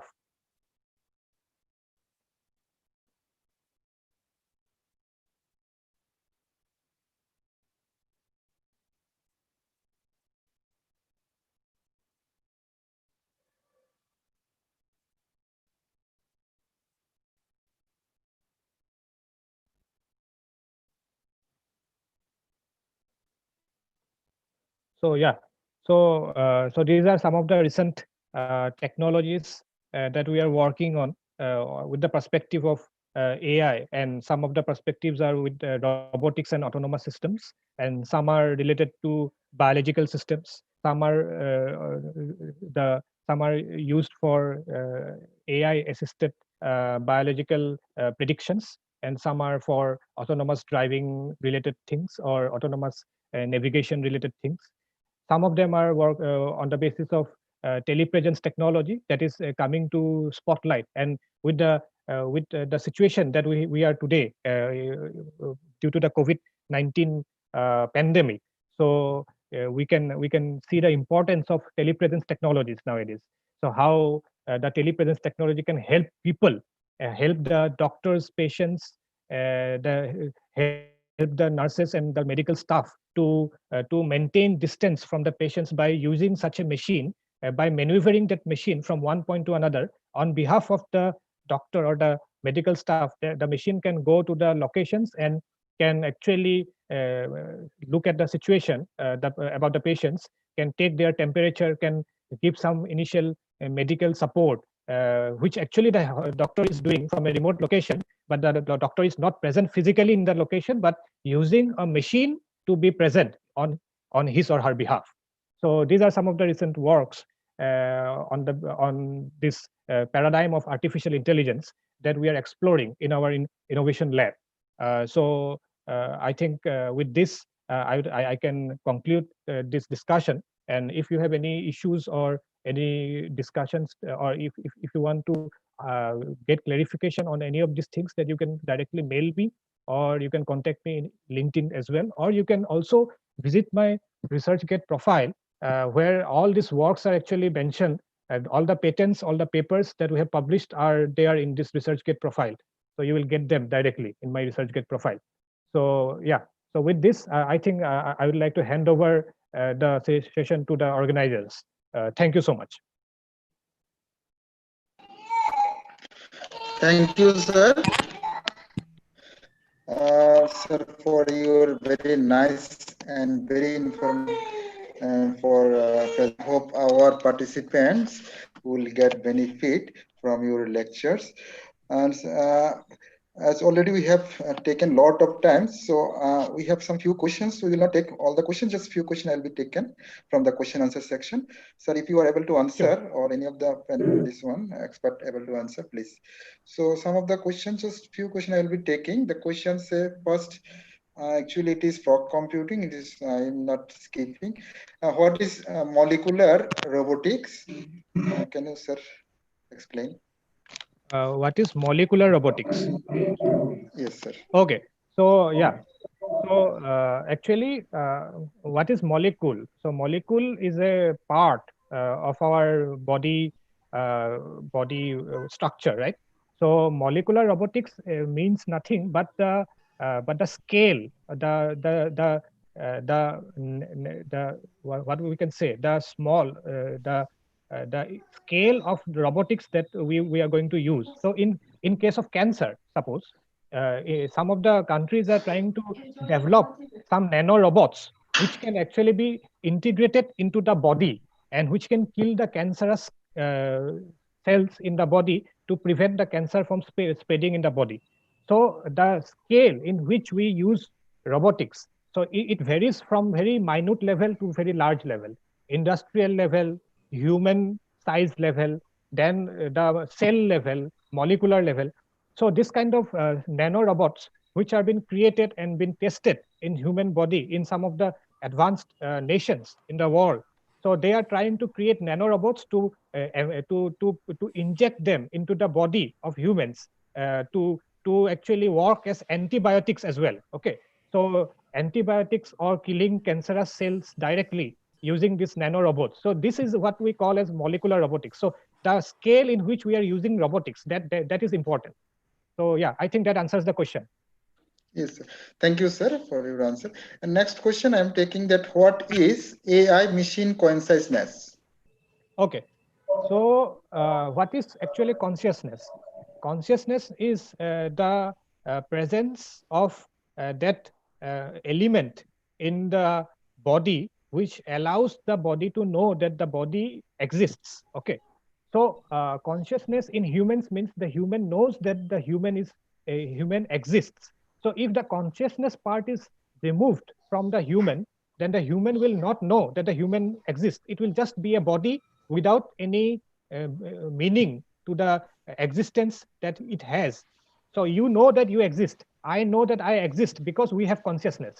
So if a machine needs to know that the machine exists, then it has to have some amount of consciousness that we have in the human body. So this is what we call as artificial consciousness, which will allow a machine to know that the machine exists in this world. So it is different from intelligence. Intelligence is something that is used to actually do complicated tasks, which only humans can do. So that is intelligence. But consciousness is something that is actually far more superior than intelligence. So without consciousness, a human body is just a body without any existence, to say. So the new field which has emerged in recent time, which we call as artificial consciousness, is working towards developing methods which can actually allow a machine to know that the machine exists in the physical world. So it is actually in a very initial stage. You cannot say anything about that. It is working. It is working. Many countries are working on that, and I don't know whether it will be a reality in anytime soon. But people are working. Scientists are working on that, and it is a very hot topic to say to start with. Okay. Yeah. So I think that answers the question, sir. Yeah, thank you, sir. So this only question we have taken. So as already we have taken a lot of time, so we better to wind up the programs.